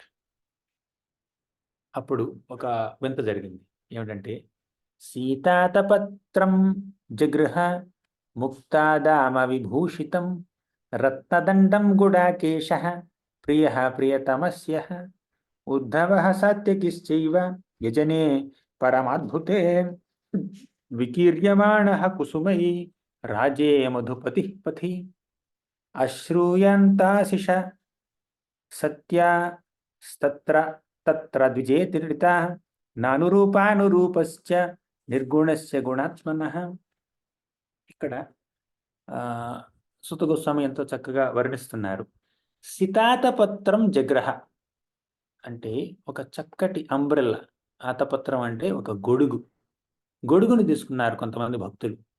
కృష్ణుడికి ఏమైనా ఎండ తగులుతుందేమో, కందిపోతాడేమో అని చెప్పి ఒక గొడుగు పట్టారు ఆయన. ఆ గొడుగుకి ఉన్నది కర్ర ఏంటి? రత్నదండం.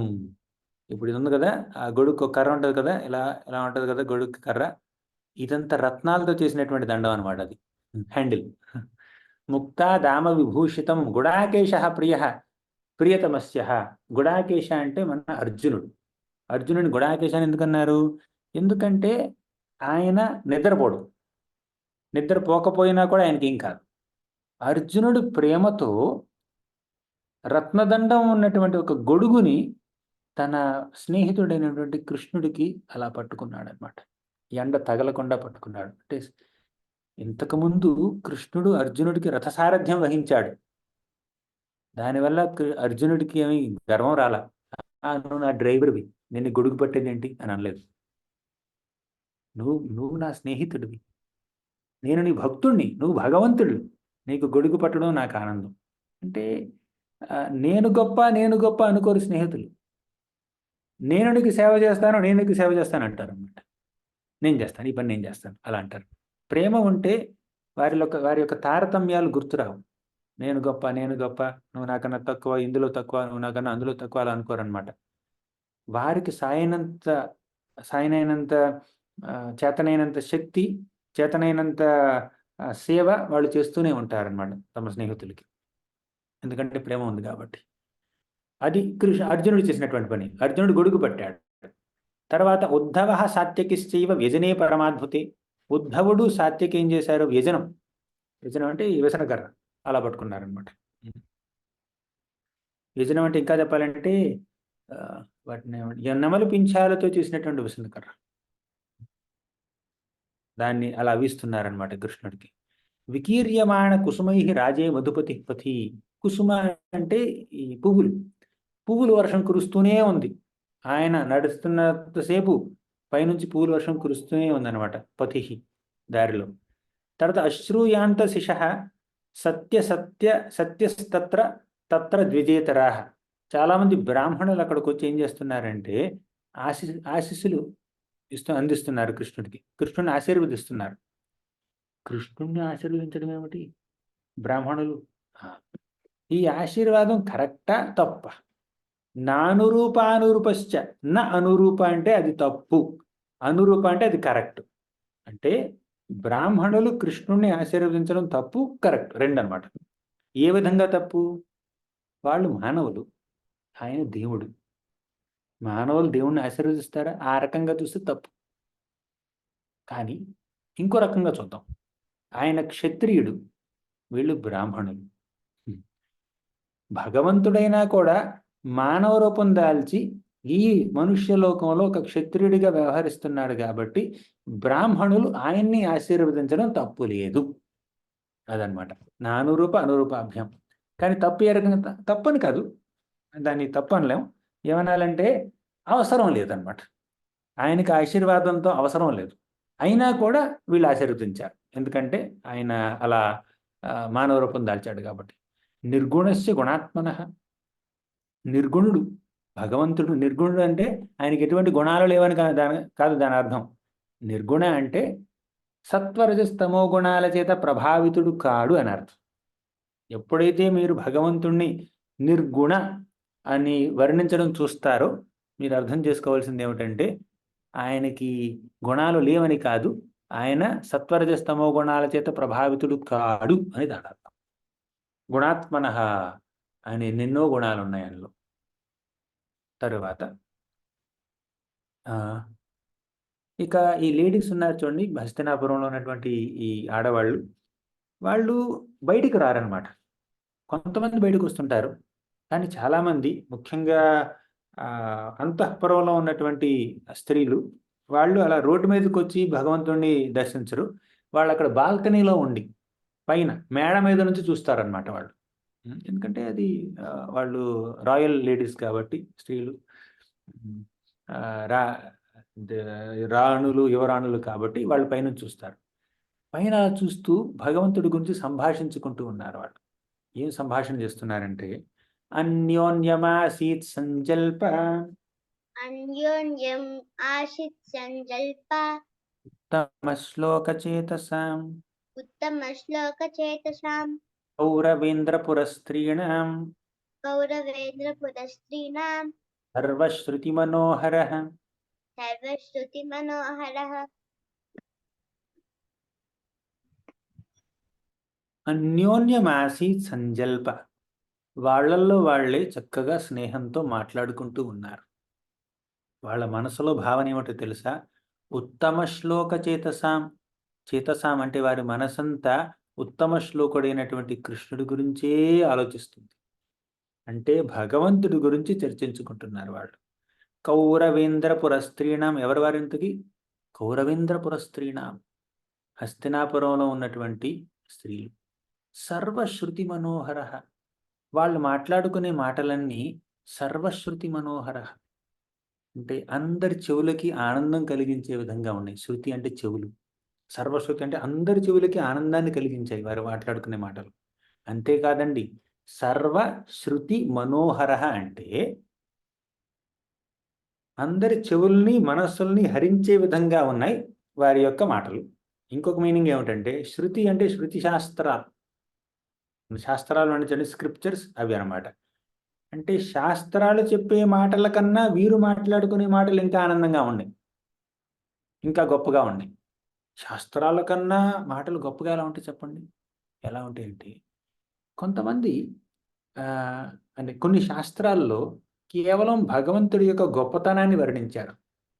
ఆయన అంత పెద్దవాడు, ఆయన సృష్టికర్త, ఆయన లయకర్త, ఆయన ఇది, ఆయన అది, అలా అలా చేశారు. ఆయన గొప్పతనాన్ని వర్ణించారు. చాలా వరకు వేదాలు అవే వర్ణిస్తుంటాయి.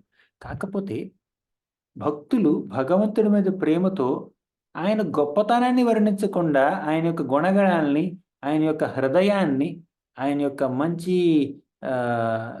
మంచితనాన్ని అవి వర్ణిస్తారు చాలామంది భక్తులు. అంటే అందులో ప్రేమ ఉంటుంది, అందులో గౌరవం ఉంటుంది. ఇప్పుడు ఇంట్లో ఉన్నటువంటి వ్యక్తులు, కుటుంబ సభ్యులు మనల్ని ఒక విధంగా చూస్తారు. మీరు ఆఫీస్కి వెళ్ళారనుకోండి, ఆఫీస్లో ఉన్నటువంటి జాబ్ చేసేవాళ్ళు ఉన్నారు చూడండి, వాళ్ళు ఇంకో విధంగా చూస్తారు మనల్ని. వాళ్ళు గౌరవంతో మాట్లాడతారు. అక్కడ ఫార్మాలిటీస్ ఎక్కువ, ఇక్కడ ప్రేమ ఎక్కువ, ఇంటిమసీ ఎక్కువ కూడా. అక్కడంతా ఫార్మాలిటీ. మీరు పెద్దవాళ్ళు అయ్యా అనాలి, సార్ అనాలి. ఇంట్లో వస్తే పేరు పెట్టి పిలవచ్చు, లేదా అన్నానో లేకపోతే ఇంకేదో బంధుత్వం ఏదో ఉంటే అది పిలవచ్చు అనమాట. ఇది బంధుత్వం, అది ఫార్మాలిటీ. అదేవిధంగా వేదాలన్నీ కృష్ణుడి యొక్క ఫార్మల్గా గ్లోరిఫై చేస్తాయి, కీర్తిస్తాయి. కానీ భక్తులు ప్రేమతో చెప్తారు ఆయన గురించి. అందుకే సర్వశ్రుతి మనోహర, శృతి శాస్త్రాల కన్నా గొప్పగా ఉన్నాయి అనమాట వారు మాట్లాడుకునే మాటలు. ఇంతకీ వాళ్ళు ఏం మాట్లాడారు విందాం.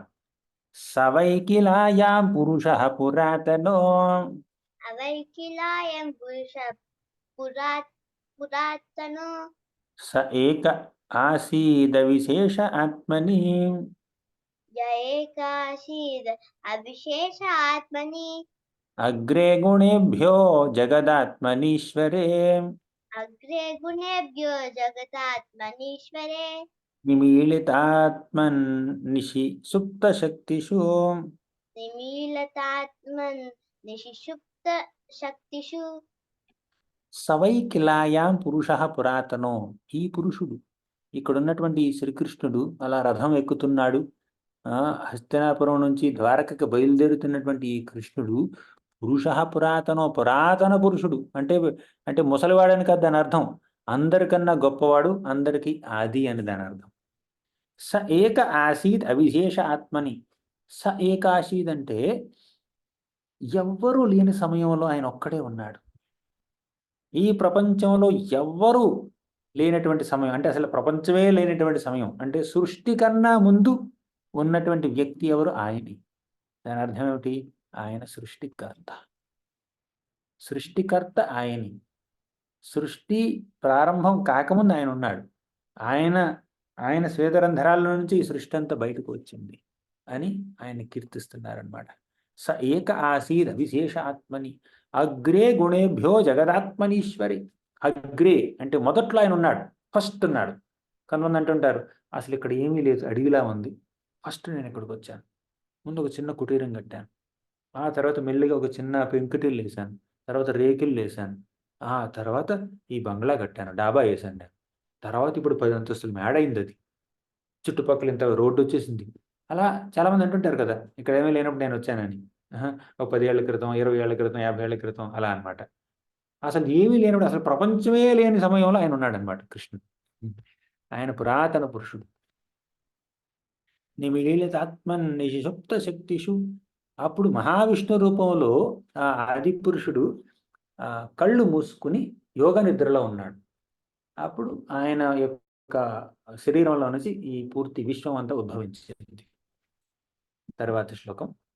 స ఏవ భూయో నిజ వీర్యచోదితాం సయేవ భూయో నిజ వీర్యకోడితాం స్వజీవమాయాం ప్రకృతిం శుశ్రూషితీం స్వజీవమాయాం ప్రకృతిం శిక్షిక్షతీం అనామ రూపాత్మని రూపనామని అనామ రూపాత్మని రూప నామని విధిత్సమానో అనుససార శాస్త్రకృత్. విదిత్సమానో నుసార శాస్త్రకృత్.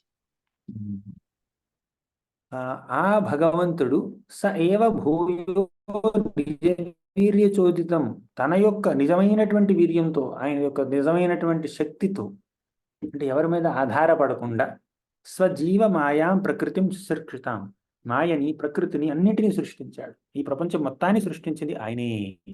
అనామ రూపాత్మని రూపనామని, ఆయనకి ఎటువంటి నామాలు లేవు, అంటే భౌతిక నామాలు లేవు. పింకీ చింకీ టింకీ అటువంటి నామాలు లేవు. ఆయనకి ఏ నామాలు ఉన్నా కూడా ఆ నామాలన్నీ ఆయన యొక్క గుణగణాలని వర్ణిస్తున్నాయి, నిజమైనటువంటి నామాలు. ఆయన ఎవరైనా అరవిందాక్ష అన్నారనుకోండి, కలువరేకులు లాంటి కళ్ళు గలవాడా అని దాని అర్థం. నిజంగా కలువరేకులు లాంటి కళ్ళు ఉన్నాయి ఆయనకి. కేశవ అన్నారనుకోండి, కేశవ అంటే ఏమిటి? బ్రహ్మని శివుణ్ణి కూడా నియంత్రించేవాడని అర్థం. మాధవ అన్నారంటే ఏమిటి దాని అర్థం? మా అంటే లక్ష్మీదేవి, ధవ అంటే భర్త, మాధవ అంటే లక్ష్మీదేవి యొక్క భర్త. అది నిజమైన పేరు. ఇప్పుడు ఈ ప్రపంచంలో ఎవరినైనా అరవిందాక్ష అని పేరు పెట్టారనుకోండి, నిజంగా కలువరేకులు లాంటి కళ్ళు ఉంటాయా ఆయనకి? ఉండకపోవచ్చు. అయినా కూడా అరవిందాక్ష అని పేరు పెడతారు. విజయ్ అంటారు, అంటే ఏం విజయం సాధించాడు? విజయ్ అనేస్తారు. కానీ భగవంతుని విజయుడు అంటే ఆయన విజయం సాధించాడు అని దాని అర్థం. అంటే ఆయన నామాలన్నీ నిజమైనటువంటి నామాలు, అబద్ధమైనటువంటి నామాలు కాదు. అంటే గుణాల చేత ప్రభావితమైనటువంటి నామాలు ఆయనకు ఉండవు. ఆయన నామాలన్నీ శాశ్వతమైనటువంటి నామాలు. ఆయన నామాల్ని మనం జపిస్తే మనం ఆయన చేరుకుంటాం, ఆధ్యాత్మిక పురోగతి చెందుతాం అనమాట.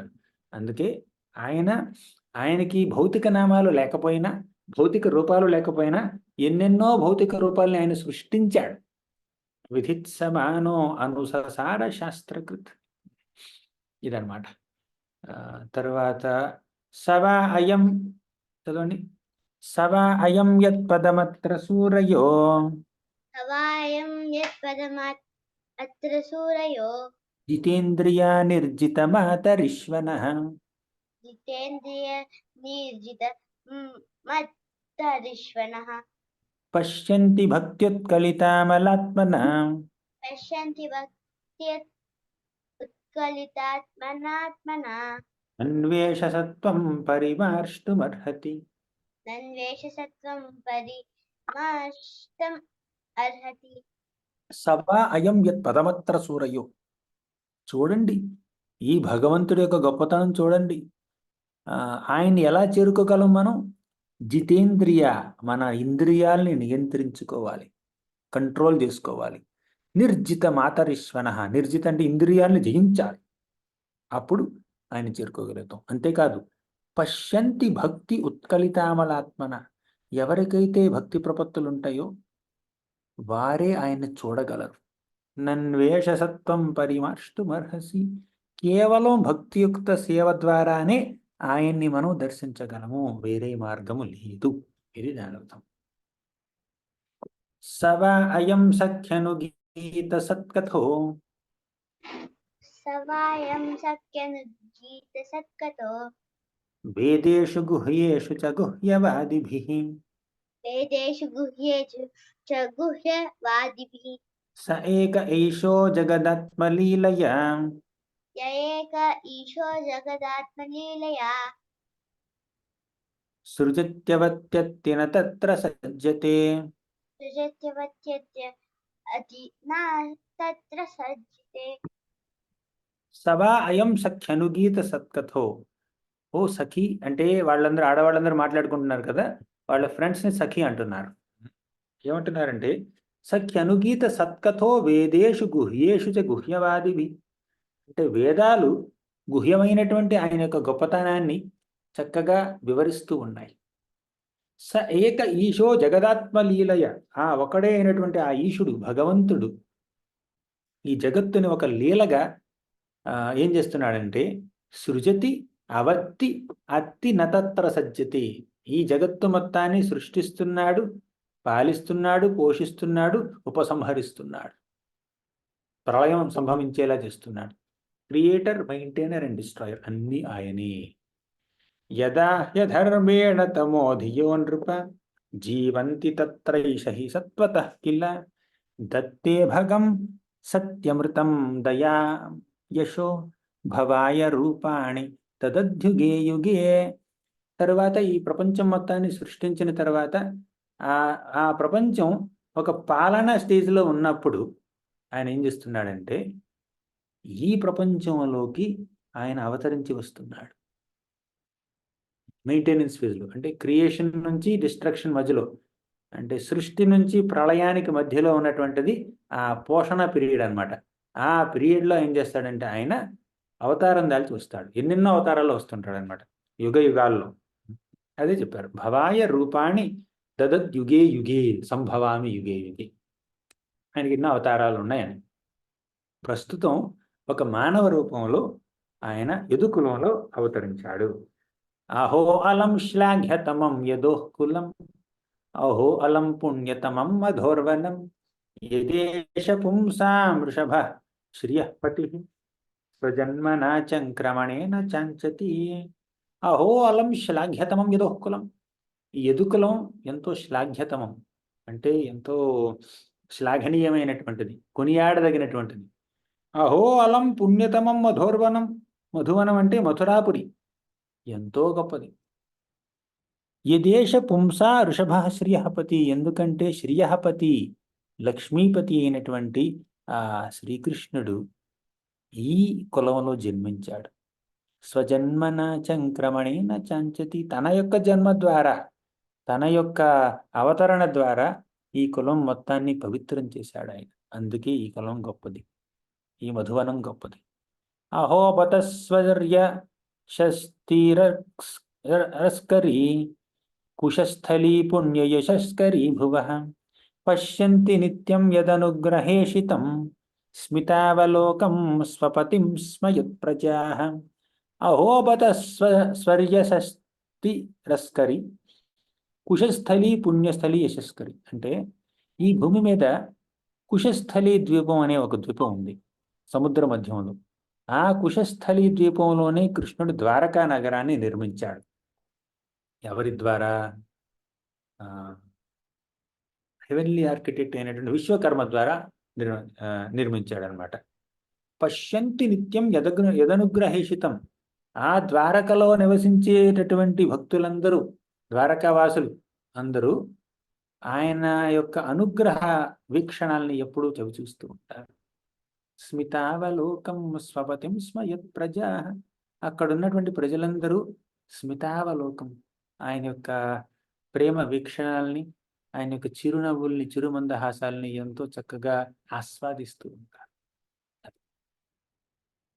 తర్వాత నూనం వ్రతస్నానహుతాధి అన్నీ నేను చదవను ఇంకా, ఎందుకంటే టైం అవుతుంది. ఇక్కడ 28, 29 శ్లోకాల్లో ఏం చెప్తున్నారంటే కృష్ణుడి యొక్క భార్యల అదృష్టం గురించి చెప్తున్నారు వాళ్ళు. కృష్ణుడి యొక్క భార్యలు ఎంతో గొప్పవాళ్ళు, ఎంతో అదృష్టవంతులు. ఎందుకంటే ఆయన యొక్క ప్రేమ అభిమానాల్ని, అనురాగాల్ని, ఆయన యొక్క ఆయన యొక్క ప్రైవేట్ అసోసియేషన్ని వాళ్ళు ఆస్వాదించగలుగుతున్నారు. తర్వాత యా వీర్యశుల్కేన హతాహ స్వయంవరి, చాలా మందిని కృష్ణుడు స్వయంవరం చేసుకున్నాడు. వీర్యశుల్కం అంటే ఆయన యొక్క గొప్ప ఏంటది బలాన్ని చూపించి ప్రదర్శించి ఆయన వారిని పెళ్లి చేసుకున్నాడు చాలా మందిని. ఒక నాగ్నజితిని ఎలా పెళ్లి చేసుకున్నాడంటే 7 ఎద్దుల్ని ఓడించి పెళ్లి చేసుకున్నాడు. ఆ విధంగా కృష్ణుడు ఎంతోమంది భార్యల్ని పెళ్లి చేసుకున్నాడు. వాళ్ళందరూ చాలా గొప్పవాళ్ళు, గొప్ప గొప్ప రాణులు కృష్ణుడికి. అందుకే ఈ విధంగా ఈ హస్తినాపురంలో ఉన్నటువంటి స్త్రీలందరూ అలా మేడ మీద నుండి కృష్ణుడి యొక్క గుణగణాలని చక్కగా వర్ణిస్తూ వారిలో వారు సంభాషించుకుంటూ ఉన్నారు. వారిని చూసి కృష్ణుడు ఎంతో ఆనందించి నమస్కరించి ఒక చిరుమందహాసం చేసి ఇక ముందుకు కొనసాగాడు అనమాట. ద్వారకకి వెళ్ళాడు, ప్రయాణం అయ్యాడు. ఆ దారిలో కురుజాంగల పంచాలాన్ సూరసేనాన్ సయామునాన్ అంటే దారిలో చాలా రాజ్యాలు కనిపించాయి ఆయనకి. ఆ రాజ్యాల్లో ఉన్న వాళ్ళందరూ వచ్చారు, చూశారు, ఆయన దర్శించారు, ఆనందించారు. అంతేకాదు ఆయన బయలుదేరుతున్నప్పుడు యుధిష్ఠిర మహారాజు ఒక గొప్ప సైన్యాన్ని ఆయన ఏర్పరిచాడనమాట. ఇందుకే సైన్యం యొక్క పని ఏమిటి అక్కడ? ఆ యుధిష్ఠిర మహారాజు ఏం చేశాడంటే ప్రేమతో కృష్ణుడికి వీడుకోలు చెప్పడం కోసం అని చెప్పి ఆయన వెంట అలా వస్తూనే ఉన్నాడు. కిలోమీటర్లు వస్తూనే ఉన్నాడు. అరే మీరు నన్ను కేవలం దింపడానికి వస్తున్నారా, లేకపోతే డైరెక్ట్గా ద్వారకకి వచ్చేస్తున్నారా అని కృష్ణుడు మళ్ళీ ఓదార్చి వెనక్కి పంపించాడు. అప్పుడు యుధిష్ఠిర మహారాజు ఏం చేశాడంటే కొంతమంది సైన్యాన్ని ఆయనతో పంపించాడు. ద్వారక దాకా తీసుకెళ్ళి దగ్గరబెట్టండి మీరు.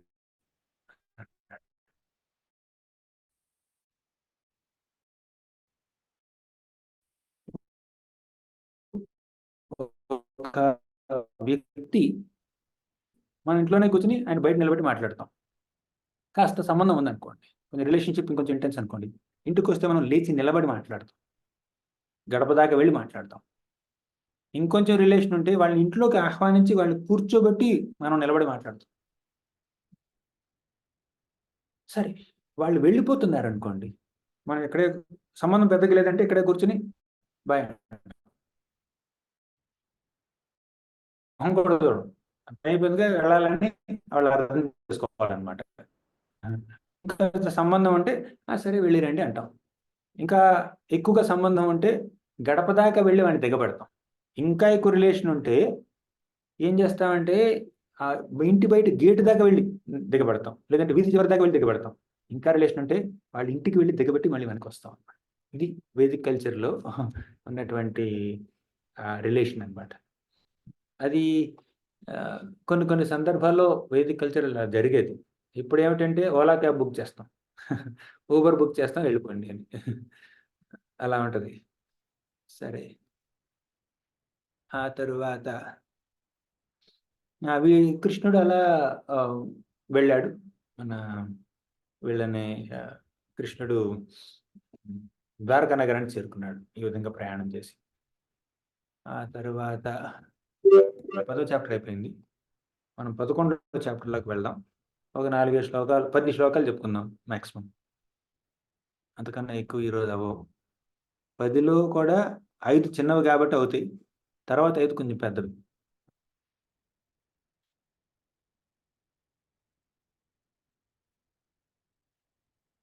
ఇది 11వ శ్లోకం. కృష్ణుడు అలా ప్రయాణం చేస్తూ ద్వారకా నగరానికి వచ్చాడు. ద్వారకా నగరానికి రాగానే కృష్ణుడు తన యొక్క శంఖాన్ని తీసుకుని పూరించాడు. ఆ శంఖ పూరణ చేయగానే ఏం జరిగిందంటే ద్వారకలో ఉన్నటువంటి వ్యక్తులందరూ పరిగెత్తుకుని వచ్చారు. వాళ్ళు ఏమేం పనులు చేస్తున్నారు, పనులన్నీ పక్కన పెట్టి కేవలం కృష్ణుడిని రిసీవ్ చేసుకోవడం కోసం వాళ్ళందరూ పరిగెత్తుకుంటూ వచ్చారనమాట. విషాదం శమయన్నివ, ఇప్పటి వరకు విషాదంలో ఉన్నారు. ఆనర్తాన్ స ఉపవ్రజ్య స్వృద్ధాన్ జనపదాన్ స్వకాన్ దధ్మౌ దరవరం తేషాం. దరవరం అంటే శంఖం. ఆ శంఖాన్ని ఆయన చేతిలో పెట్టుకుని పూరిస్తుంటే ఆ శంఖనాదం వినగానే ద్వారకావాసులందరికీ ప్రాణం లేచొచ్చినట్టుంది. విషాదం శమయం నివా, ఇప్పటి వరకు బాధలో ఉన్నటువంటి ఒక వ్యక్తిని ఓదారుస్తున్నట్టుందన్నమాట. వాళ్ళు వెంటనే పరిగెత్తుకుంటూ వచ్చారు. ఇంతకీ కృష్ణుడు ఆ శంఖాన్ని చేతిలో పట్టుకుని ఊదుతుంటే ఎలా ఉందంటే, ఆయన చెయ్యి నీలంగా ఉంటుంది. ఇలా ఒక లేక్, ఒక సరస్సు లాగా ఉంటుంది, కొలనులా ఉంటుంది. ఆయన వేళ్ళు ఎర్రగా ఉంటాయి. ఎలా? కలువ పువ్వుల్లా ఉంటాయి. ఆయన పట్టుకున్నటువంటి శంఖం తెల్లగా ఉంటుంది, అంటే ఒక హంసలా ఉంటుంది. ఆయన శంఖం పట్టుకుని అలా ఊదుతుంటే పూరిస్తూ ఉంటే ఎలా ఉందంటే, కలువ కొమ్మల మధ్యలో, కలువ పువ్వుల మధ్యలో ఒక కొలనులో ఒక హంస ఈదుతున్నట్టుందన్నమాట. అర్థమైందా? హంస ఈదుతున్నట్టు. ఇంకా కృష్ణుడు ఆ శంఖాన్ని పట్టుకుని అలా నోటికి ఆనించి ఆయన ఊదుతున్నాడు. తన పెదవులు ఎంతో ఎర్రగా ఉన్నాయి కాబట్టి ఆ పెదవుల్లో ఉన్నటువంటి ఎరుపు ఆ శంఖానికి అంటుకుని శంఖం కూడా కాస్త ఎర్రగా మారింది అన్నమాట. దాని నుంచి మనం ఏమి నేర్చుకోవచ్చు? మనం భౌతిక వ్యక్తులమైనా కూడా వ్యక్తిగా మనం స్పిరిచువలే, కానీ మనకి ఈ భౌతిక దేహం ఉంది. ఈ భౌతిక దేహాన్ని గనక మనం భగవత్ సేవలో వినియోగిస్తే ఇది ఆధ్యాత్మిక దేహంగా త్వరలో మారుతుంది. పువ్వు ఉంది, ఒక చిన్న ఫ్లవర్. ఆ పువ్వుని కనుక, ఆ పుష్పాన్ని చెట్టు నుంచి కోసి మనం భగవంతుడి పాద పద్మాల దగ్గర పెడితే అది భౌతికమే. ఆ ఫ్లవర్, పత్రం, పుష్పం, ఫలంతో ఇవన్నీ భౌతికమే. కానీ ఆ భౌతికం ఆధ్యాత్మికం అవుతుంది మనం ఎప్పుడైతే భగవంతుడి యొక్క పాద పద్మాల దగ్గర పెడతామో. అది దివ్యం అవుతుంది. అంటే మ్యాటర్ స్పిరిట్ అవుతుంది. You can spiritualise matter. ఎలా అయితే శంఖం తెల్లగా ఉన్నటువంటి శంఖం ఎర్రగా మారిందో భగవంతుడిని ముట్టుకోగానే, అదే విధంగా ఏదైనా మెటీరియల్ స్పిరిచువల్గా మారిపోతుంది భగవంతుడికి అర్పించినంత మాత్రాన. అది మనం నేర్చుకోవాల్సినటువంటి ఒక పాఠం ఇక్కడ. యథాబ్జ ఖండే కలహంస ఉత్సవన. కలహంస, హంస చక్కగా ఒక కొలనులో ఈదుతున్నట్టు కనిపించింది అనమాట. తరువాత వీళ్ళందరూ వాళ్ళు చేసేటటువంటి పనులన్నింటినీ వదిలిపెట్టేశారు. ఆ శంఖం ధ్వని వినగానే భోజనం చూస్తున్న వాళ్ళు భోజనం సగంలో వదిలిపెట్టి పరిగెత్తుకుంటూ వచ్చారు. అలంకరించుకుంటున్న వాళ్ళు ఒక పక్క చెవి పక్క పెట్టుకున్నారు, ఇంకో పక్క పెట్టుకోకుండా పరిగెత్తుకుంటూ వచ్చేసారు. తర్వాత ఇంట్లో ఎవరితో మాట్లాడుతున్నారు, ఆ సంభాషణ మధ్యలోనే విడిచిపెట్టి పరిగెత్తుకుంటూ వచ్చారు కృష్ణుని చూడడం కోసం. అంటే ఎవరు ఏ పని చేస్తున్నా ఆ పనిని మధ్యలో వదిలిపెట్టేసి కృష్ణుడు ఫస్ట్, నేను ఇప్పుడు చేసే పని నెక్స్ట్, ముందు కృష్ణుడు, ఆయన కలుసుకోవాలని పరిగెత్తుకుంటూ వచ్చారు వాళ్ళు. ఎంతో ఆతృతతో వచ్చారు. వచ్చి ఏం చేశారు? వారికి తోచినంత, వారికి కలిగినంత కానుకల్ని సమర్పించారు కృష్ణుడికి. గిఫ్ట్లు ఇస్తున్నారు. కొంతమంది బొకేలు ఇస్తున్నారు, కొంతమంది పూలు ఇస్తున్నారు, కొంతమంది పూల మాలలు ఇస్తున్నారు, కొంతమంది ఇంకేదో ఇస్తున్నారు. అలా ఎన్నెన్నో బహుమానాలు ఇచ్చారు ఆయనకి. ఇక్కడ ఒక చిన్న ఉదాహరణ చెప్పారనమాట సుత గోస్వామి గారు. ఏమిటంటే, కృష్ణుడికి బహుమానాలతో ఏం పని చెప్పండి? ఏం చేసుకుంటాడు ఆయన? ఇన్ని గిఫ్ట్లు, అన్ని గిఫ్ట్లు ఆయన నుంచే వస్తున్నాయి కదా. అయినా కూడా కృష్ణుడు స్వీకరించాడు. ఇప్పుడు ఒక పిల్లవాడు వచ్చి పెన్ ఇస్తాడు, పెన్ తీసుకోండి అంటారు. మన దగ్గర 100 పెన్నులు ఉండొచ్చు, కానీ పిల్లవాడు ప్రేమతో ఇచ్చాడు కాబట్టి ఆ పెన్ను తీసుకున్నాం అనుకోండి, బాలుడు ఆనందిస్తాడు, మనకు కూడా ఒక ఒక ఆత్మానందం కలుగుతుంది మనసులో.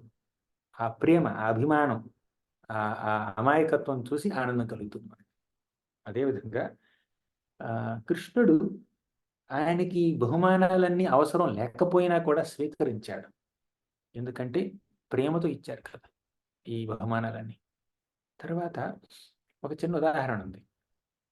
ఎవరైనా సూర్య భగవానుడికి పూజ చేశారనుకోండి, ఒక చిన్న దీపం వెలిగించి సూర్యుడికి అలా చూపిస్తారు. అంటే దీపం, ఆ ఫ్లేమ్ యొక్క క్వాలిటీస్ ఏంటి? Heat and light. మీరు చూపించే ఆ దీపం కాస్త వెలుతురునిస్తుంది, కాస్త వేడినిస్తుంది అనమాట. కానీ ఆ వెలుతురు వేడితో సూర్యుడు ఏం చేసుకుంటాడు? ఈ ప్రపంచంలో ఉన్న వెలుతురు మొత్తానికి మూలం ఆయనే, వేడి మొత్తానికి మూలం ఆయనే. ఇప్పుడు ఇండియా వాళ్ళకి తెలుస్తుంది అనమాట, సమ్మర్ కదా ఇక్కడ ఎంత వేడి ఉంటుందో ఆయనలో, ఎంత వెలుతురు ఉంటుందో మధ్యాహ్నం 12 గంటలకి 1 గంటకి మనకు బాగా తెలుస్తుంది అనమాట. అంత వేడికి అంత వెలుతురుకి సోర్స్, మూలమైనటువంటి ఆ సూర్య భగవానుడికి మీరు ఒక చిన్న దీపం చూపిస్తున్నారు, ఒక చిన్న ఫ్లేమ్ ఉంది. అది ఏం చేసుకుంటాడు ఆయన చెప్పండి? అక్కర్లేదు ఆయనకి.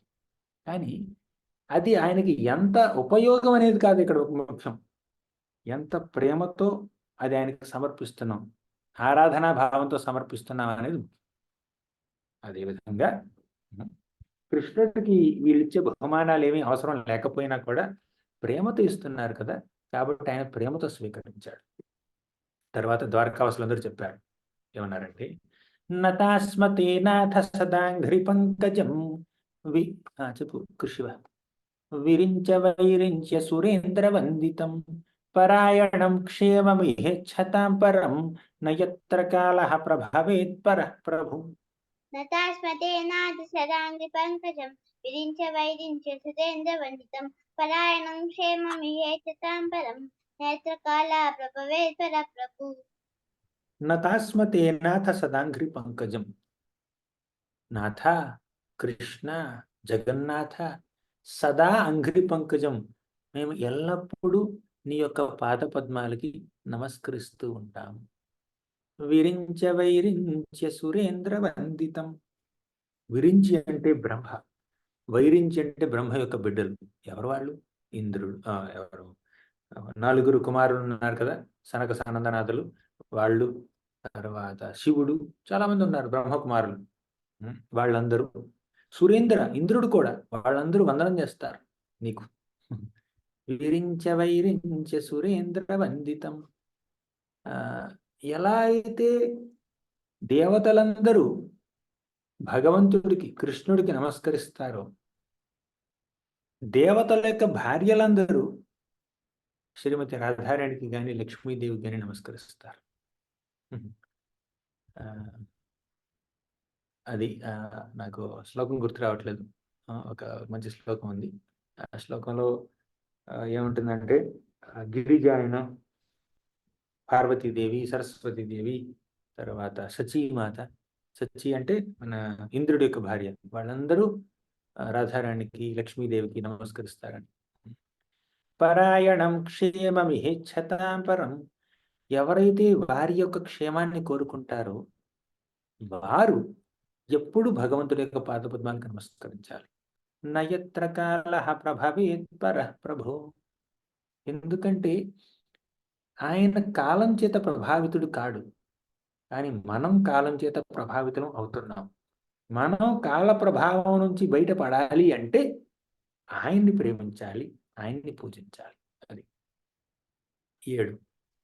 భవాయనస్త్వం భవ విశ్వభావన త్వమేవ మాతాత సుహృత్పతి పిత త్వం సద్గురు. భవాయనస్త్వం భవ విశ్వభావన త్వమేవ మాతాత సుహృత్పతి పిత త్వం సద్గురుర్నః పరమం చ దైవతం యస్యానువృత్యా కృతినో బభూవిమ. త్వం సద్గురుర్నః పరమం చ దైవతం యస్యానువృత్యా కృతినో బభూవిమ.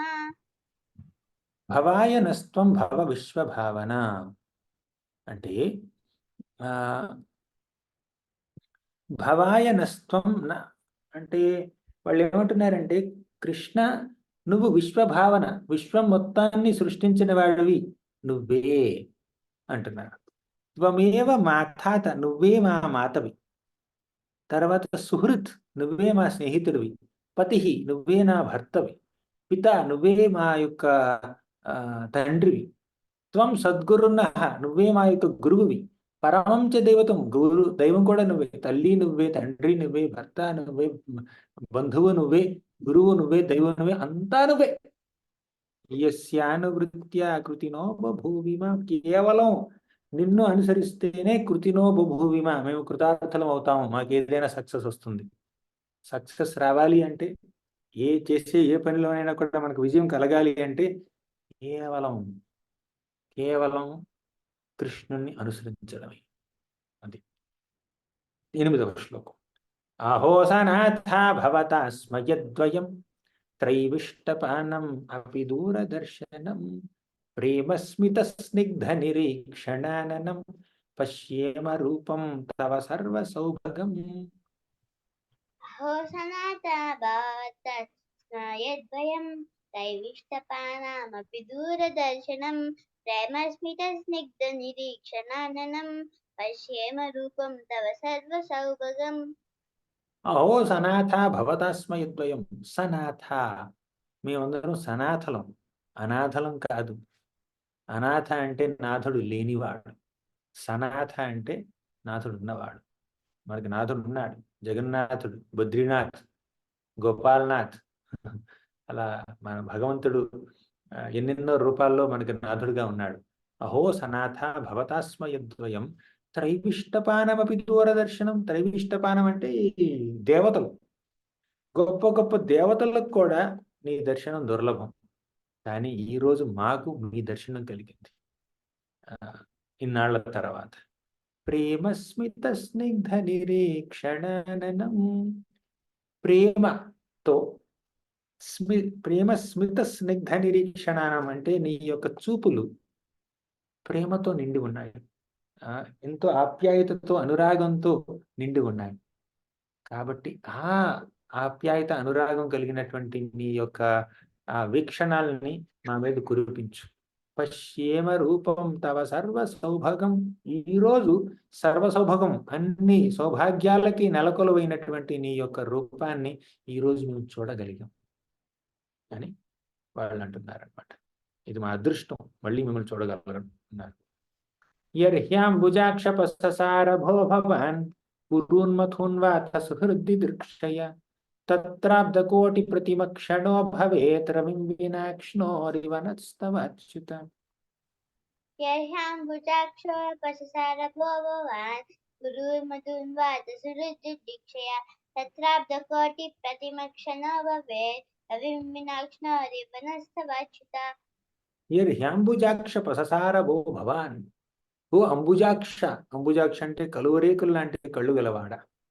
భవాన్ అంటే మీరు, నువ్వు అనట్లా, మీరు అంటున్నారు. ఎందుకంటే ఒక మర్యాద ఇచ్చి మాట్లాడుతున్నారు. అంటే నువ్వు అన్నా కూడా తప్పు లేదు అక్కడ, ఎందుకంటే అది ప్రేమ అనమాట. కురూన్మథూన్వాత సహృది దృక్షయ. ఇక్కడ కంప్లైంట్ చేస్తున్నారు ప్రేమతో. ఏమని? కురూన్ అంటే కౌరవులు, హస్తినాపురంలో ఉన్నటువంటి నీ సుహృద్, నీ యొక్క స్నేహితులు ఉన్నారు చూడండి, వాళ్ళని చూడడం కోసం నువ్వు హస్తినాపురం వెళ్తావు కదా, కౌరవులను చూడడం కోసం. అప్పుడు మథూన్, మథుర కూడా వెళ్తూ ఉంటావు. అప్పుడు మథురలో ఎవరున్నారు చెప్పండి? మథురలో ఉన్న వాళ్ళందరినీ ద్వారకకి షిఫ్ట్ చేశాడు కదా కృష్ణుడు. ఇంకా మథురలో ఎవరు మిగిలినారు? మథుర అంటే మథురా మండలం, అంటే బృందావనం. ఆ బృందావనంలో ఉన్నటువంటి వ్రజవాసుల్ని, గోపికల్ని, గోప బాలకుల్ని చూడటం కోసం కృష్ణుడు ద్వారక నుంచి బృందావనానికి అప్పుడప్పుడు వెళ్తూ ఉంటాడు. ఇదే దానికి ప్రూఫ్. అప్పుడప్పుడు వెళ్తూ ఉండేవాడు అనమాట. నువ్వు బృందావనానికి వెళ్ళినా, హస్తినాపురానికి వెళ్ళినా అప్పుడు మా పరిస్థితి ఎలా ఉంటుందో తెలుసా నీకు? తత్రాబ్ద కోటి ప్రతిమక్షణో భవేత్. అప్పుడు పరిస్థితి ఎలా ఉంటుందంటే, ఒక క్షణం అబ్దకోటి అంటే కోటి సంవత్సరాలతో సమానం. ఒక్కొక్క క్షణం కోటి సంవత్సరాలతో సమానంగా ఉంటుంది. అంటే అంత విరహానికి లోనవుతాం, క్షణమే యుగం అవుతుంది అని వాళ్ళు అంటున్నారు. తత్రాబ్ద కోటి ప్రతిమ క్షణో భవేత్. మా పరిస్థితి ఎలా ఉంటుందంటే, రవిం వినాక్ష్ణోరివనస్తవాచ్యుత. రవిం వినా అక్ష్ణోర్. రవి అంటే సూర్యుడు, అక్ష్ణోర్ అంటే కళ్ళు. కళ్ళు లేకుండా అంటే సూర్యుడు లేని కళ్ళు ఏమిటి? కళ్ళుకి ఏమైనా అర్థం ఉందా? అంటే సూర్యుడు లేడు అనుకోండి, కళ్ళు చూడలేవు. మనకేం సైట్ లేదు, స్పెట్స్ లేవు, అద్దాలు లేవు. అయినా కూడా సూర్యుడు లేకపోతే మనం చూడలేం, చంద్రుడు లేకపోతే చూడలేం, ఈ ట్యూబ్ లైట్లు, బల్బులు ఏమి లేకుండా కళ్ళు మాత్రం ఉంటే కళ్ళు చక్కగా పనిచేస్తుంది, కానీ చూడలేం కదా దాంతో. అదేవిధంగా మాకు ఇంద్రియాలు ఉన్నా, శరీరం ఉన్నా, ఏదున్నా కూడా నువ్వు లేనిదే మేము వేస్ట్ అని అంటున్నారు. రవిం వినాక్షణో రివనస్తవాచ్యు. 10వ శ్లోకం, ఆఖరి శ్లోకం ఈ రోజుకి. కథం వయం నాథ చిరోస్థితే త్వయి ప్రసన్న దృష్ట్యా అఖిల తాపశోషణం జీవేమతే సుందర సశోభితం అపశ్యమాన వదనం మనోహరం. కథం వయం నాథ అచిర అసితి త్వయి. కృష్ణ, అచిర అంటే చాలా తక్కువ సమయం, అసితే త్వయి నువ్వు ఎప్పుడూ ద్వారకలో ఉండే సమయం చాలా తక్కువగా ఉంటుంది. ఎప్పుడు అటు ఇటు తిరుగుతూనే ఉంటావు. నువ్వు హస్తినాపురం వెళ్తుంటావు, స్వర్గలోకం వెళ్తుంటావు, పాతాళలోకం వెళ్తుంటావు, సుతలలోకం వెళ్తుంటావు, కుండినాపురం వెళ్తుంటావు, ద్వారకాకు వెళ్తుంటావు, కురుక్షేత్రం అన్నావు. ఇలా పెద్దగా ట్రావెలింగ్ చేస్తా ఉంటే ఇక్కడ ద్వారకలో ఉండేది ఎంతసేపు నువ్వు? అచిరాసితే త్వయి. అప్పుడు మా పరిస్థితి ఎలా ఉంటుంది? ప్రసన్న దృష్ట్యా అఖిల తాపశోషణం. నీ యొక్క ప్రసన్న దృష్టి వల్ల అఖిల తాపశోషణం, మా యొక్క కష్టాలన్నీ కరిగిపోతాయి. కానీ మిమ్మల్ని చూసే అవకాశం మాకు లేదు. అపశ్యమాన వదనం మనోహరం. మనోహరమైనటువంటి నీ వదనాన్ని, నీ యొక్క ఆ ముఖాన్ని చూసే శక్తి, చూసే అవకాశం మాకు కలగట్లేదు. జీవేమతే సుందర హాస శోభితం. సుందర హాసం అంటే ఎంతో అందంగా నవ్వేటటువంటి నీ ముఖాన్ని చూడకపోతే మేము ఎలా జీవించగలుగుతాం? ఎందుకు ఇలా ట్రావెలింగ్ చేస్తూ ఉన్నాం అని అంటున్నారు. రాగానే మొదలు పెట్టారు కంప్లైంట్లు. ముందుగా కొంచెం పొగిడారు, తర్వాత ఎప్పుడు తిరుగుతా ఉంటే మేము ఇక్కడ ఎలా ఒక్కళ్ళమే ఉండాల్సి వస్తుంది మేము, నువ్వు ఇక్కడ కూడా కొన్నాళ్ళు గడపాలి నువ్వు అని అంటున్నారు ద్వారకావాసి. అప్పుడు కృష్ణుడు వాళ్ళందరినీ చూశారు. ఇతి చోదీరిత వాచ ప్రజానాం భక్తవత్సల. ప్రజలందరూ అలా మాట్లాడుతుంటే వారిని చూసి భక్తవత్సలుడైనటువంటి కృష్ణుడు వారిని అనుగ్రహంతో చూసి దృష్టయ వితన్వన్ ప్రావిశత్పురం. అప్పుడు ద్వారకలోకి ప్రవేశించాడు. ఆ ప్రవేశం ఇంకొక పెద్ద ఘట్టం. ఇప్పుడు ద్వారక నగరం బయట ఉన్నాడు ఆయన, అంటే నగరం ఎంట్రన్స్ లో ఉన్నాడు. ఇంకా లోపలికి వెళ్ళి ఆయన యొక్క తల్లిదండ్రులను కలుస్తాడు, భార్యలను కలుస్తాడు, పిల్లల్ని కలుస్తాడు, మంత్రులను కలుస్తాడు. దారిలో చాలా మంది ఆయనకు స్వాగతిస్తారు. అది ఇంకొక ఎంతో అందమైనటువంటి ఘట్టం. అది మనం వచ్చే వారం తెలుసుకుందాం. ఖచ్చితంగా 9 అయింది ఇప్పుడు, ఇక్కడ ఆపుతాం. శ్రీ గ్రంథరాజ్ శ్రీమద్ భాగవతం కి జయ, శ్రీల ప్రభుపాద్ కి జయ.